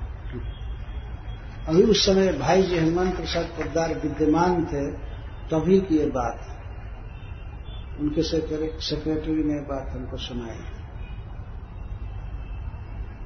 इस तरह भगवान कह रहे हैं, जैसे सत्य स्त्री अपने सत्य पति को अपने वश में रखती है, वैसे हमारे भक्त हमको अपने वश में रखते हैं। मेरी सेवा से, मेरी भक्ति से उन्हें अपने आप ही 4 प्रकार की मुक्ति प्राप्त हो जाती है, अपने आप। लेकिन वे चाहते नहीं हैं। मत सेवया प्रतीतम ते सालोक्यादि चतुष्टयम निच्छन्ति सेवया पूर्णा कुतुन्नित काल विप्लुतम। मेरे भक्ति के प्रभाव से, मेरी सेवा के प्रभाव से मेरे भक्तों को मुक्ति दुर्लभ नहीं होती है। मुक्ति मुकुलितांजलि सेवतेस्मान धर्मार्थ काम गते समय प्रतीक्षा। मुक्ति तो भक्तों को अपने आप मिलती है और हाथ जोड़ करके सेवा में खड़ी रहती है, मैं क्या सेवा करूं। और धर्म अर्थ काम आदि को तो मौका ही नहीं मिलता है भक्त की सेवा में। वो लोग प्रतीक्षा करते हैं कि कब कृपा करके हमको स्वीकार करेंगे, उनको सेवा का अवसर ही नहीं मिलता है। तो 4 प्रकार की मुक्ति है मुख्य रूप से, सालोक्य, साष्टि, सामीप्य और सारूप्य। सालोक्य, सामीप्य, साष्टि और सालोक्य, ये 4 मुक्ति। सालोक्य आदि चतुष्टयम, तो भक्त देने पर भी नहीं लेते, न इच्छन्ति सेवया पूर्णा कुतुन्नित काल विप्लुतम। भगवान की सेवा से, भक्ति से इतना संतुष्ट होते हैं, पूर्णा आनंदित रहते हैं, न इच्छन्ति, फिर स्वर्ग आदि की कहां से इच्छा करेंगे। क्योंकि स्वर्ग का जो सुख है, स्वर्ग का जो वैभव है, वहां के विमान आदि हैं, ये सब काल विप्लुतम, इस समय के प्रवाह से नष्ट हो जाते हैं। स्वर्ग एक दिन नष्ट हो जाता है, या रहता भी है कुछ काल तक, तो वहां भोगने वाला ही गिर जाता है। तो कई बार देखा जाता है सरकारी ऑफिस रहते हैं, लेकिन ऑफिसर कुछ काल के बाद गिर जाते, खत्म हो जाते, दूसरे को बहाल कर। खास करके ये मंत्री लोग 5 वर्ष के लिए जीत करके आते हैं, उनका भोग वैभव सब, घर वही रह जाता है, बेंच ऑफिस सब कुछ, लेकिन वो गिर जाते। तेतम भुक्त्वा स्वर्गलोकम विशाल छीड़े पुण्य मर्तलोकम विशाल। स्वर्ग रहता है कुछ काल तक, फिर भी वहां जो पुण्य करके जाते होंगे, जो पुण्य क्षय होता है तो गिर जाते हैं। और एक दिन ऐसा होता है कि वो सारा लोक ही ध्वस्त कर दिया जाता है प्रलय काल में, स्वर्ग भी नहीं रहता, सस्पेंड रहती है सृष्टि। तो भक्त लोग जब 4 प्रकार की मुक्ति नहीं चाहते हैं तो कहां से फिर नश्वर स्वर्ग की कामना करेंगे? कभी कामना नहीं करते। तो मेरे लिए, मेरी सेवा के लिए जो मुक्ति भी नहीं चाहते हैं, स्वर्ग आदि का तिरस्कार किए हुए हैं, उन्हें मैं कैसे छोड़ सकता हूं? साधवो हृदय मह्यम साधो नाम हृदय तो हम मदन्यते न जानन्ति नाहम तेभ्यो मनागति। साधव मह्यम हृदय, साधु मेरे हृदय हैं, और साधुओं का हृदय तू अहम, मैं हूं। साधु हमारे कलेजा हैं और मैं साधुओं का कलेजा, ये भगवान का है। उनका हृदय मैं हूं, मतलब मेरे प्राण वे हैं और मैं उनका प्राण हूं। मदन्य तेन जानन्ति, हमको छोड़ करके वे किसी को कुछ नहीं समझते, अन्य को जानते ही नहीं है, मतलब मानते नहीं, प्रेम नहीं करते। मेरे अतिरिक्त दूसरे से प्रेम नहीं करते, और ना हम तेभ्यो मनागति, और मैं उनको छोड़ करके थोड़ा भी प्रेम किसी से नहीं करता। मैं प्रेम करता हूं साधुओं से, भक्तों से। कितना क्लियर भगवान बोल रहे हैं। दुर्वासा जी से कहते हैं कि अम्बरीश जैसा साधु मेरा कलेजा है, मेरा प्राण है। और दुर्वासा जी जानते हैं आपकी दया कहां उत्पन्न होती है? दया हृदय में उत्पन्न होती है। लेकिन आप तो अम्बरीश को जलाना चाहते थे कृत्या द्वारा, तो आप हमारे हृदय को जलाए थे। जिस हृदय में दया उत्पन्न होती है उस हृदय को आपने जला दिया है। दया कहां से उत्पन्न होगी?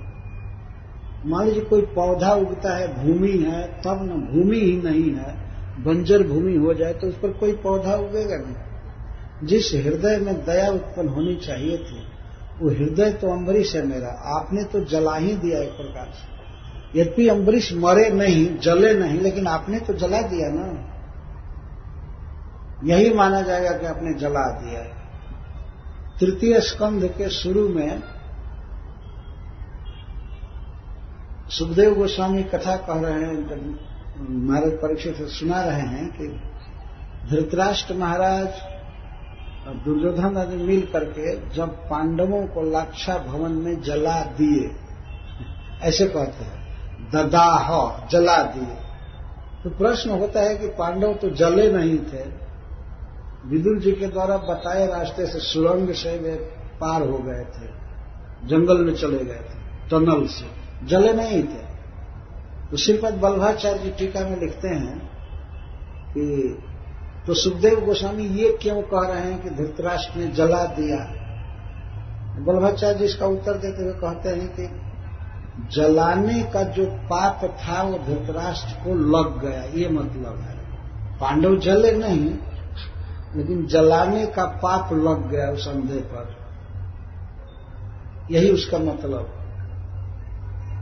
जले नहीं फिर भी जलाने का पाप लग गया। तो इस तरह से दुर्वासा तो जला नहीं पाए, मार नहीं पाए महाराज अम्बरीश को, लेकिन मारने का पाप लग गया इन पर। और वही भगवान कहते साधु मेरे हृदय में।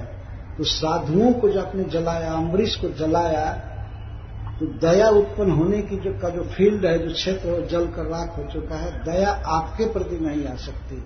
अब हमारे पास हृदय है ही नहीं, उस हृदय को आपने जला दिया। मैं साधुओं का हृदय हूं और साधु मेरे हृदय में, तो आपने मेरे हृदय को जला दिया। भगवान इस तरह से निराशा परक वाक्य अपने जीवन में कभी नहीं बोले कि मेरा हृदय जल चुका है, वहां दया उत्पन्न नहीं हो सकती। इतना भगवान अपने भक्त से प्रेम करते हैं, तो मैं अपने भक्तों को छोड़ करके और किसी को नहीं जानता हूं, और मेरे भक्त मेरे अलावा किसी को नहीं जानते। मनाक अपी, थोड़ा भी, मनाक मतलब अल्प, कभी भी किसी परिस्थिति में मैं अगर महत्व देता हूं और मैं बड़ाई देता हूं, मैं प्रेम करता हूं, स्नेह करता हूं, तो अपने भक्तों से, और किसी से मनाक अपी न, थोड़ा भी नहीं करता। तो मैं आपके लिए कुछ नहीं कर सकता। हाँ, एक बात है, मैं उपाय बता सकता हूं आपको, दुर्वासा जी से कहकर, उपायं कथयिष्यामि तव विप्र शृणुष्व तत्। हे विप्र, भगवान बार बार विप्र, द्विज आदि कह रहे हैं, ब्राह्मण कह रहे हैं। हे विप्र, मैं आपको एक उपाय बता रहा हूं। हे विप्र, तव उपायं कथयिष्यामि, मैं उपाय बता रहा हूं, शृणुष्व तत्, उस उपाय को ध्यान से सुनिए। अयम ह्यात्मा विचारस्ते जतस्तम जाहिमाचिरम, ये जो आपने अभिचार किया है, हमारे भक्त को मारने का प्रयास किया, जिनको मारने के लिए आपने कृत्य उत्पन्न किया, उन्हीं के पास जाइए, उनके पास जाए जिनको मारने के लिए आपने प्रयास किया। साधुषु प्रहित तेज प्रहर्तु कुरुते शिवम अशिवम, जब साधुओं पर कोई अटैक करता है, प्रहार करता है, तो वह प्रहार करने वाले का ही अनिष्ट करता है। ये श्री भगवान कह रहे हैं। साधुषु प्रहितम तेज, साधुओं पर प्रयोग किया हुआ तेज, प्रहर्तु अशिवम कुरुते, प्रहार करने वाले का ही अशिव करता है। अशिव माने अकल्याण, अमंगल। तो आपने अम्बरीश महाराज को मारने का प्रयास किया, तो देखिए आपका वह प्रयास, आपका वह प्रहार आप पर ही आ गया। अब आपको जीने के लाले पड़ गए, आपको आज अपनी जान बचाने की पड़ी। तो भगवान एक सिद्धांत बता रहे हैं, साधुषु प्रहितम तेजो प्रहर्तु कुरुते शिवम, साधुओं पर किया गया प्रहार, किसी भी प्रकार का उत्पीड़न, वो प्रहार करने वाले, सताने वाले पर ही आ जाता है। देखा गया है प्रत्यक्ष, जैसे हिरण्यकश्यप। हिरण्यकश्यप वास्तव में इस संसार में अजेय वीर था, अद्भुत था, और दुनिया में सब जगह प्रचार हो गया था कि हिरण्यकश्यप मरने वाला नहीं है। सब लोग यही कहते थे, वो मरेगा नहीं, मरेगा नहीं। लेकिन अपने पुत्र से जब वो द्रोह किया, प्रहलाद महाराज को सताया, और खास करके जिस दिन वो उनका वध करने के लिए तैयार हुआ अपने हाथ से, वो निश्चिंत था, वो सोचता था इस बच्चे को मैं तुरंत मार दूंगा। प्रहलाद पर प्रहार किया, वह प्रहार हिरण्यकश्यप को ही समाप्त कर दिया तुरंत। भगवान प्रकट हुए और हिरण्यकश्यप को चीर-चार कर फेंक दिया, मार दिया। कोई नहीं कल्पना कर सकता था कि हिरण्यकश्यप प्रहलाद को नहीं मार सकता था, वो मार देगा। लेकिन भगवान रक्षक होते हैं साधुओं के, भक्तों के, वो रक्षक करते हैं। संसार में कई बार ऐसा होता है कि साधुओं पर संकट आ जाता है, लेकिन वो चला भी जाता है भगवान की कृपा से, वो रहता नहीं है। ये प्रहार कई प्रकार का होता है, जान मारने का प्रहार, और कई प्रकार धन लूटने का प्रहार, समाज में नीचा दिखाने का एक प्रहार होता है। ये आदमी सोचता है कि मैं इस व्यक्ति को, इस साधु को नीचा दिखा दूं, लोग संसार में इसे बदनाम करे, अच्छा न समझे, लेकिन वह भाव उसी व्यक्ति पर आ जाता है, वही नीचा हो जाता है, वही निस्तेज हो जाता है, फीका पड़ जाता है। ये भगवान का स्वभाव है। तो कोई भी व्यक्ति साधुओं पर प्रभाव करता है, प्रहार करता है, तो प्रहार करने वाले पर ही पड़ता है। हमने महाभारत में पढ़ा है, घुरी सरवा था, उसको एक गदा मिली थी, और भगवान शिव से वो वरदान से गदा पाया था। और भगवान शिव से वरदान मांगा था कि मैं जिस पर गदा मारूं वो मर जाए। तो भगवान शिव ने कहा कि हाँ ठीक है, तुम ये गदा जिस पर मारोगे वो मर जाएगा, लेकिन जो युद्ध न कर रहा हो उस पर प्रहार मत करना, अन्यथा वो तुम्हारा नुकसान करेगा। इस बात पर भूरिश्रवा उतना ध्यान नहीं दिया, और कुरुक्षेत्र में युद्ध चल रहा था, श्री भगवान सारथी का काम कर रहे थे। सारथी कोई लड़ने वाला नहीं माना जाता, वो बैठा हुआ मदद करता। भगवान घोड़ों को इस ट्रिक से हाँक रहे थे, वो अर्जुन पर प्रहार करना चाहता था गदा से कि अर्जुन मर जाएंगे, लेकिन भगवान तो अपने भक्त को बचाने के चक्कर में थे। वो रथ को बहुत तरह से हाँकते थे, दाएं बाएं, कभी मार देना, घोड़ों को नीचे बैठ जाए, कभी इधर प्रहार साधता था और भगवान बचाते थे। वो बिल्कुल उब गया कृष्ण से, तो उसका विवेक खत्म हो गया। वो रंज होकर के भगवान कृष्ण पर ही गदा चला दिया। वो गदा आई और भगवान के छाती से सटी नहीं, यहां से लौट करके और जा करके उसी की छाती में मारा, छाती फट गई, वहीं पर गिर कर मरा। ये महाभारत में कथा है। भगवान तो युद्ध नहीं कर रहे थे, फिर क्यों उसने गदा चलाया? तो भगवान शिव के वरदान से वही मरकर खत्म हो गया, अपनी ही गदा से। प्रहर्तु कुरुते अशिव, प्रहार करने वाले का ही अशिव करते हैं, अशुभ करते हैं। तो देखो, ब्राह्मणों में तपस्या और विद्या निश्चित ही बड़े कल्याणकारी साधन है। इससे ब्राह्मण का विकास होता है, उत्कर्ष होता है। लेकिन विद्या और तप, तपस्या और विद्या यदि दुर्विनीत में होते हैं ये, तो अच्छा नहीं होता है। कोई ब्राह्मण या कोई व्यक्ति दुर्विनीत है, नम्र नहीं है, दोषदर्शी है, तो ऐसे ब्राह्मण में विद्या और तपस्या दोनों नुकसान ही करते हैं, उसका अच्छा नहीं होता है। श्रील प्रभुपाद जी उदाहरण देते हैं, जैसे सर्प है, भयानक होता है, और उसमें मणियारा सर्प, मणि वाला सर्प हो, तो विषैले सांप पर मणि शोभा नहीं देगा। उसका तेज बढ़ा हुआ है, लेकिन फिर भी वो डसेगा ही। ऐसा नहीं कि वो मणि के प्रभाव से पढ़ाई लिखाई करे, वेद पढ़े रात्रि में, ऐसा नहीं करता है सांप। उसमें तेज होता है, लेकिन वो डसेगा नहीं, अहित करेगा। इस प्रकार से श्रील प्रभुपाद जी कहते हैं कि वैज्ञानिकों के पास बहुत बड़ा ज्ञान है, लेकिन इनमें विनय नहीं है, समर्पण नहीं है बड़े लोगों के प्रति। इसलिए दुनिया का स्वयं नाश करेंगे, अपना भी नाश करेंगे। एटम बम बना करके रखे हैं, पता नहीं चल किस लिए रखे हैं। उसे कोई कंस्ट्रक्शन करेंगे, क्या करेंगे, केवल विनाश करेंगे, उसे विनाश ही होगा। और अपना विनाश तो करें, और दूसरे का विनाश तो करेंगे ही, अपना भी विनाश करेंगे। तो इस तरह से तेजस्वी ब्राह्मण का तप और उसकी विद्या उसी का नुकसान करते हैं, अच्छा नहीं होता। तो आप जाइए भाग्यवान नाभाग तनय के पास, आप अम्बरीश महाराज के पास जाइए, वहां जाने पर ही आपकी शांति होगी। भगवान ये दिखाना चाहते थे दुनिया को, मेरे भक्त का इस तरह अपमान किए हैं, का वध करना चाहे, तो उन्हीं की शरण में जाने के लिए कहा, जाइए शरण। ये पूरे विश्व विख्यात ब्रह्मर्षि हैं, और वे एक राजा के, एक क्षत्रिय के चरण जाकर के पकड़े, भगवान ऐसा कह रहे हैं।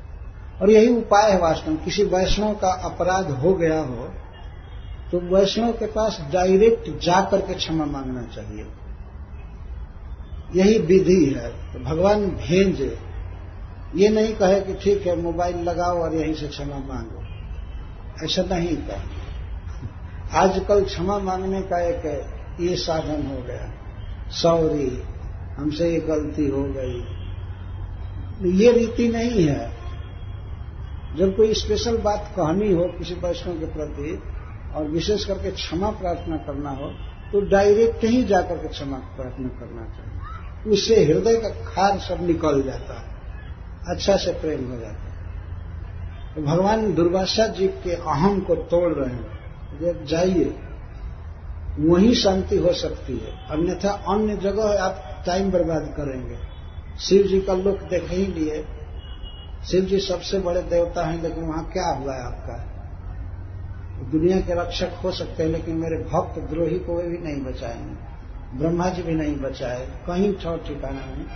और आप अपना टाइम बर्बाद मत कीजिए, सीधे जाइए अम्बरीश के पास।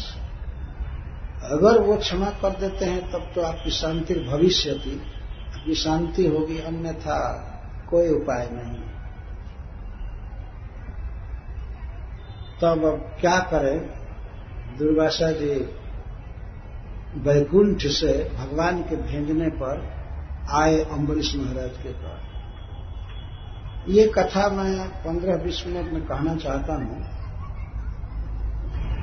टाइम लगेगा और थोड़ी देर होगी, कोई बात नहीं। गौर कृष्ण प्रभु जाने वाले हैं सूरत। मैं चाहता था वो कथा का हर एक बात को संबोधन करते हैं, तो वो 10-15 मिनट यहाँ इस कथा के विषय में कुछ कहेंगे, उसके बाद मैं इस कथा को पूरा करूंगा। हरे कृष्ण। गौर कृष्ण प्रभु को दे दीजिए माइक। कल से गौर कृष्णदास का श्रीमद् भागवतम सप्ताह सूरत में चालू है, गुजरात में, इसीलिए इनको आज अवसर दिया गया कुछ करने के लिए। कल सवेरे चले जाएंगे। तो अब हम लोग प्रस्तुत कथा पर आ गए। भगवान कहते हैं दुर्वासा जी के, ब्रह्मंस्तद गच्छ भद्रम ते नाभाग तनयम नृपम क्षमापय महाभागम ततः शांतिर्भविष्यति। हे विप्र, हे ब्राह्मण, आप महान भाग्यवान नभाग पुत्र राजा अम्बरीश के पास जाइए। वहां जाने पर आपको शांति भविष्य थी, शांति मिलेगी। इतना सुन करके और दुर्वासा जी चले। सुखदेव गोस्वामी कहते हैं, एवं भगवतादिष्टो दुर्वासा चक्रतापितः अम्बरीशमुपावृत्य तत्पादौ दुःखितो गृहीत। श्री भगवान का ऐसा आदेश सुनकर श्री दुर्वासा जी, जो सुदर्शन चक्र की ज्वाला से दग्ध हो रहे थे, अम्बरीशम उपावृत्त, अम्बरीश महाराज के पास लौट आए। वहीं से भागना चालू किए थे और दुनिया में घूम घाम करके फिर उन्हीं के पास लौटे। इसीलिए सुखदेव गोस्वामी परावृत्य शब्द दे रहे। अम्बरीशम उपावृत्य, अम्बरीश के पास लौटे। अगर शुरू में ही वहीं माफी मांग लिए होते या क्रोध ही नहीं किए होते तो क्या हर्ज हुआ। लौट आए और आकर के दुखित, बहुत दुखी थे, जल रहे थे सुदर्शन की ज्वाला से। जैसा मैं कहा था कि सुदर्शन को आगे भी जला रहा था, बगल में जला रहा था, कभी सिर के पास आ जाता था, कभी पीछे, कभी कुछ, जल रहे थे। तो दुखित थे। तो आकर के बड़े वेग से गिर पड़े धरती पर और अम्बरीश महाराज के दोनों चरणों को पकड़ लिए। तत्पादव अग्रहीत, चरण कमल को पकड़ लिए, क्योंकि कभी उचित नहीं था। ये ब्राह्मण हैं, ब्रह्मचारी हैं, महात्मा हैं, विरक्त हैं, और अम्बरीश महाराज एक गृहस्थ हैं। परंतु भक्ति में अम्बरीश महाराज कोटि गुना आगे हैं दुर्वासा जी से। तो आकर के उनके चरण पकड़ लिए। तस्य सोद्यमम् आवीक्ष्य पादस्पर्श विलज्जितः। महाराज अम्बरीश से जब देखे कि एक महान ऋषि दुर्वासा जी आकर के चरण पकड़ लिए, गिर गए, तो विलज्जित, वो बहुत लज्जित हुए, विशेषण लज्जित हुए। को लज्जा लगी कि अरे एक ब्राह्मण शिरोमणि हमारा पैर पकड़ रहे हैं। बहुत लज्जित हुए और तुरंत ही उनकी दुर्दशा को देख करके सुदर्शन चक्र से प्रार्थना करने लगे। अस्तावित तद हरे रस्त्रम कृपया पीड़ितो भृशम। दुर्वासा मुनि की दशा को देखकर महाराज अम्बरीश कृपा से पीड़ित हो गए, दुखित हो गए। उनका दुख देख करके ये दुखित हो गए और सुदर्शन चक्र से तुरंत प्रार्थना करने लगे। अम्बरीश उवाच त्वम अग्निर्भगवान् सूर्यस्त्वं सोमो ज्योतिषां पतिः त्वम् आपस्त्वं क्षितिर्व्योम वायुर्मात्रेन्द्रियाणि च। हे सुदर्शन, हे भगवान के अस्त्र, आप ही अग्नि हैं और आप ही परम शक्तिमान सूर्य हैं। आप समस्त नक्षत्रों के स्वामी चंद्रमा हैं। आप ही जल हैं, आप ही पृथ्वी हैं, आप ही आकाश हैं और आप ही वायु हैं और आप ही इंद्रियों की पंच तन्मात्रा हैं। रूप, रस, गंध, स्पर्श, शब्द आप ही हैं और इसके साथ ही साथ इंद्रियां भी आप ही हैं। इंद्रियाणि च। सुदर्शन नमस्तुभ्यं, हे सुदर्शन, हे भगवान, आपको नमस्कार है। सुदर्शन, आपका दर्शन बड़ा मंगलमय है, सुष्ठु होता है। आप इस ब्राह्मण के लिए भी सुंदर दर्शन हो जाइए, आप इनको दुख मत दीजिए। सुदर्शन नमस्तुभ्यं सहस्रार अच्युत प्रिय, आपकी हजारों धार हैं, अरे हैं चक्र में, वैसे निकला हुआ है तो उसको अरे कहते हैं। तो आप सहस्रार हैं, आपकी हजारों धार हैं और आप भगवान श्री कृष्ण के अच्युत के अति प्रिय हैं। सर्वास्त्र घाती, सब प्रकार के अस्त्रों का विनाश करने वाले, हे सर्वजयी,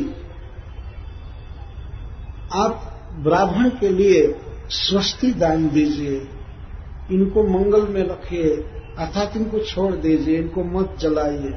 हे पृथ्वीपते, हे ब्रह्मांड नायक, भगवान के चक्र में और भगवान में कोई भेद नहीं है, इसलिए चक्र की स्तुति भगवद स्तुति जैसी कर रहे हैं। विप्राय स्वस्ति भूया, आप ब्राह्मण के लिए, दुर्वासा जी के लिए स्वस्ति हो जाइए, कल्याणकारी हो जाइए। तुम धर्मस्तुम ऋतम सत्यम, तुम यज्ञोखिल यज्ञ भूख, तुम लोकपाल सर्वात्मा, तुम तेज पौरुषम परम। आप साक्षात धर्म के स्वरूप हैं, आप ही यथार्थ वेद वाणी के प्रवर्तक हैं और आप ही सत्य हैं और आप ही यज्ञ स्वरूप हैं। इसके साथ ही साथ अखिल यज्ञ भूख, समस्त यज्ञों के भोक्ता हैं। आप ही लोगों का पालन करने वाले हैं, आप सर्वत्र व्याप्त हैं और आप भगवान श्री विष्णु के परम तेज हैं। इस तरह से गुण गा रहे हैं सुदर्शन का। फिर नमस्कार करते हैं। नमः सुनाभाखिल धर्म से तवे, यधर्मशीला सुरधूम के तवे, त्रैलोक्य गोपाय विशुद्ध वर्चसे, मनोजवाय भूत कर्मणे गुणे। हे सुनाभ, सुदर्शन को सुनाभ कहा जाता है, जिसकी नाभि बहुत सुंदर है। हे सुनाभ, आप समस्त धर्मों के पालक हैं, रक्षक हैं और अधर्मशील, जो अधर्म करने वाले हैं, अधर्म परायण हैं, पापियों के लिए आप धूमकेतु तारा के समान दाहक हैं। समस्त त्रिलोक की रक्षा आप करते हैं। आपका विशुद्ध तेज है, प्रभाव है, आपका वेग मन से भी ज्यादा है, आपके अद्भुत कर्म हैं। मैं आपको प्रणाम करता हूं। नमः गृणे का अर्थ है कि मैं वाणी से ही नमन आपको कर सकता हूं, आपको प्रणाम करना भी असंभव है। ये सुदर्शन चक्र में इतना तेज है कि निकट से देख करके उसको प्रणाम करना कठिन है। तो महाराज अम्बरीश कहते हैं, मैं वाणी से नमस्कार का गृणन कर उच्चारण कर रहा हूं, मैं आपको प्रणाम कर रहा हूं।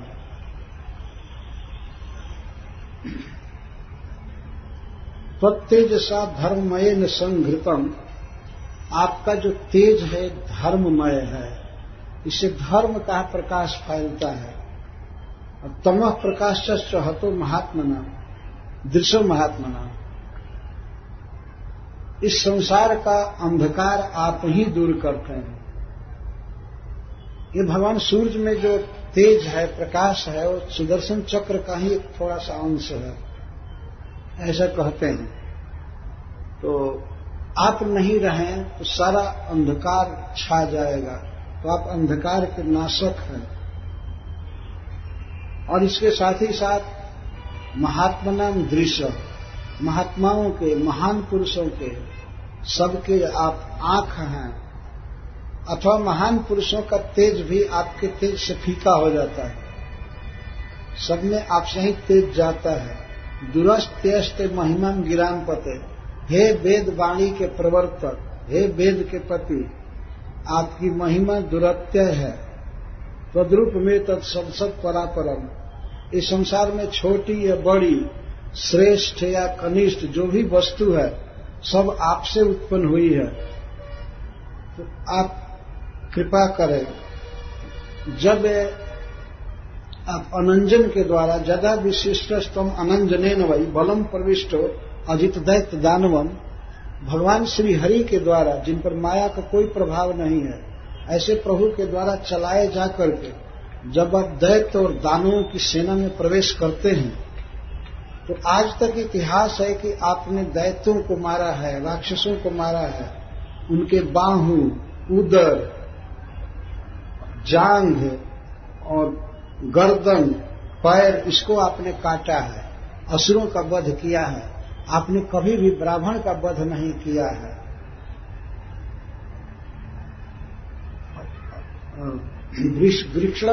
वृक्ण अजस्रम प्रधने विराजस, असुरों के पैर को काटा है, असुरों के मस्तक को काटा, हाथ को काटा, ये आपकी लीला है। भगवान के द्वारा चलाए जाने पर आप असुर सेना में प्रवेश करके उनके शरीर के अंगों को काटते हैं। सत्वम जगत प्राण खल प्रहाण निरूपित सर्वसहो गदाभृत, जगत की रक्षा के लिए भगवान ने और खलों के हानि के लिए, उनका वध करने के लिए आपको निरूपित किया है। भगवान गदाधृत हैं, गदा धारण करते हैं। और हे सर्वशक्तिमान, हे सर्वशक्तिमान सुदर्शन, आपको भगवान निरूपित किए हैं या चलाते हैं खलों का नाश करने के लिए। विप्रस्य चास्मत कुलदैव हेतवे, हे प्रभु, ये ब्राह्मण हमारे कुल के देवता हैं, हमारे इष्ट देव हैं। विधेहि भद्रम तदनुग्रहो ही न, आप इनका मंगल कीजिए, आप इनको जलाना छोड़ दीजिए, यही हम पर आपका अनुग्रह माना जाएगा। यदि आप हम पर कृपा करना चाहते हैं तो आप विप्र देवता को छोड़ दीजिए। ये केवल मेरे ही नहीं, हमारे पूरे वंश के पूज्य हैं, हमारे कुल दैव हैं, इनको छोड़ दीजिए, इनकी रक्षा कीजिए। फिर भी सुदर्शन चक्र शांत नहीं हो रहा था। तब महाराज अम्बरीश दूसरी बात कह रहे हैं, यदि अस्ति दत्तम इष्टम व स्वधर्मो व स्वनुष्ठित कुलम नो विप्र दैवम चे द्विजो भवत बीजवर, यदि हमारे वंश के लोगों ने कुछ भी दान दिया हो योग्य पात्र को, केवल मैं ही नहीं और भी लोगों ने जो भी दान, यदि दान दिया है योग्य पात्र को, यदि हम लोगों ने यज्ञ किया है, हम लोगों ने शुभ कर्म किया है, कर्म का संपादन किया है, या अपने स्वधर्म का अनुष्ठान हमने ठीक से किया है, और यदि हमारे कुल के वास्तविक देवता ब्राह्मण हों, ब्राह्मण को ही हम लोग अपना सब कुछ मानते रहे होंगे, तो इस सत्य के प्रभाव से ये ब्राह्मण विज्वर हो जाए, संताप रहित हो जाए। फिर भी सुदर्शन चक्र नहीं छोड़ा। ये कहने पर भी हमारा वंश ब्राह्मणों का भक्त रहा है, हम लोग कभी किसी ब्राह्मण को दुख नहीं दिए हैं, हम लोग धर्म का भी पालन किए, दान दिए, यज्ञ किए, कुछ भी किए, तो उस पुण्य के प्रभाव से ये ब्राह्मण ताप रहित हो जाए, विज्वर हो जाए। इतना कहने पर भी चक्र शांत नहीं हुआ। और अंत में एक ऐसी बात कह दिया महाराज अम्बरीश ने कि चक्र शांत हो गया। वो कहते हैं अंत में, यदि नो भगवान प्रीत एक सर्वगुणाश्रय सर्वभूतात्म भावेन द्विजो भवतु बीजवर, यदि सचमुच समस्त गुणों के भंडार भगवान श्री कृष्ण हम पर प्रसन्न हैं, सर्वभूतात्म भावेन, यदि हमने सभी जीवों में श्री कृष्ण को देखा हो, सभी को कृष्ण का अंश समझा हो, सबके प्रति मेरी समदृष्टि हो और सचमुच सर्वगुणाश्रय प्रभु हम पर प्रसन्न हैं, तो ब्राह्मण ताप रहित हो जाए, विज्वर हो जाए। इतना सुनने पर चक्र हट गया और जाकर के डीटी के पास अपने केबिन में स्थिर हो गया, छोड़ दिया उनको। जब उन्होंने कह दिया अम्बरीश जी ने कि यदि भगवान हम पर वास्तव में प्रसन्न हैं तो आप छोड़ दीजिए इनको जलाना। तो इतना सुन करके चक्र शांत हो, भगवान प्रसन्न है ही अम्बरीश महाराज पर। कह दिए कि यदि सचमुच भगवान हम पर प्रसन्न है हमारी भक्ति से, चाहे जैसे, तो ये ब्राह्मण ताप रहित हो गए। तो चक्र शांत हो गया। अब सुखदेव गोस्वामी कहते हैं कि जब इस प्रकार महाराज अम्बरीश ने चक्र से प्रार्थना किया, किसके लिए? दुर्वासा जी को दुख से मुक्त करने के लिए। तब सुदर्शन असाम्यत सर्वतो विक्रम प्रदहद राजयांश, सुदर्शन शांत हो गया। असाम्यत, जो सब तरह से, चारों तरफ से ब्राह्मण को जला रहा था, सर्वतो विक्रम प्रदहद, चारों तरफ से जला रहा था, वह चक्र राजयांशया, महाराज अम्बरीश की प्रार्थना से जलाना छोड़ दिया। किस कारण से सुदर्शन चक्र शांत हो गया? क्योंकि महाराज अम्बरीश प्रार्थना कर रहे थे, बस। इसका मतलब सुखदेव गोस्वामी ये कहना चाहते हैं अपने तरफ से कि ये दुर्वासा छोड़ने लायक नहीं थे, इनको अभी जलाना ही चाहिए था, लेकिन राजयांशया, राजा अम्बरीश की प्रार्थना से ये छोड़ दिए गए। समुक्तो अस्त्राग्नितापेन दुर्वासा स्वस्तिमांस्ततः प्रशंसतम उर्विषम जुंजान परमाशिष। इस प्रकार अस्त्राग्नितापेन, सुदर्शन चक्र के अग्निताप से, अग्नि की ज्वाला से दुर्वासा स्वस्तिमान बच गए और ठीक हो गए। और स्वस्तिमान शब्द का यह भी अर्थ है कि महाराज अम्बरीश की दृष्टि पड़ने से, स्नेह की दृष्टि पड़ने से, जो दुर्वासा में पहले दुख था वो स्नेह दृष्टि से शांत हो गया। उनका फोड़ा पड़ना, शरीर में खून बहना सब शांत हो गया, स्वस्तिमान हो गए, ठीक हो गए, स्वस्थ हो गए, जैसे पहले थे वैसे ठीक हो गए। तब इसके बाद महाराज की प्रशंसा करना प्रारंभ किए दुर्वासा जी, खुले हृदय से। पृथ्वीपति उर्वी ईशम, पृथ्वीपति अम्बरीश की प्रशंसा और जुंजाना परमाशिष, इनमें वर देने की भी शक्ति है। महाराज अम्बरीश को अनेक आशीर्वाद देते हुए उनकी प्रशंसा करने लगे, अनेक आशीर्वाद दे रहे और परम आशीर्वाद दे रहे।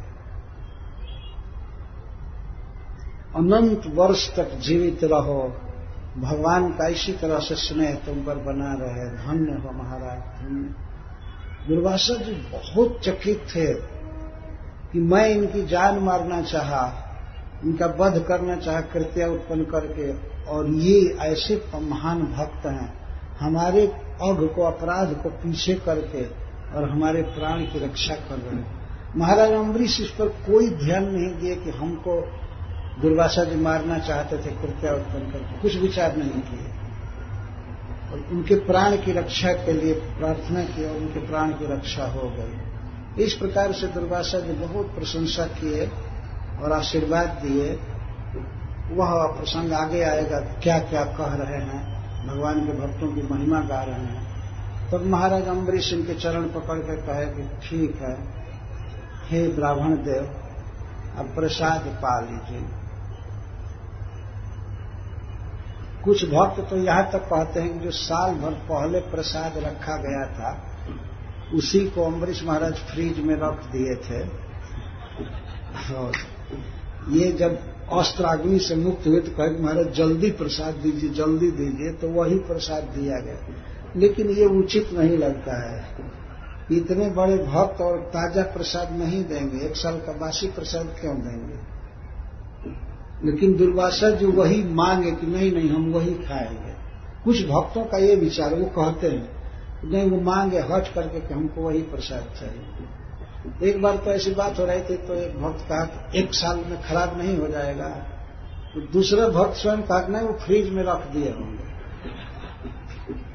तो फ्रिज में भात तो कितना दिन थोड़े रहेगा। जो भी हो, जो भी प्रसाद रहा हो, जब बाद में बना करके खिलाया, उनके खाने के बाद तब महाराज अम्बरीश खाए। दुर्वासा जी जब से गए से तब से खड़े रह गए भगवान का नाम लेते हुए, और एक भोजन नहीं किए थे। वो सोचते थे अब आएंगे, अब आएंगे, अब आएंगे, लेकिन आने में 1 वर्ष बीत गया। देखिए 2-4 मिनट लेट खा लिए होते तो क्या हुआ? 1 साल तक भूख की ज्वाला और सुदर्शन चक्र की ज्वाला दोनों सहे और भागते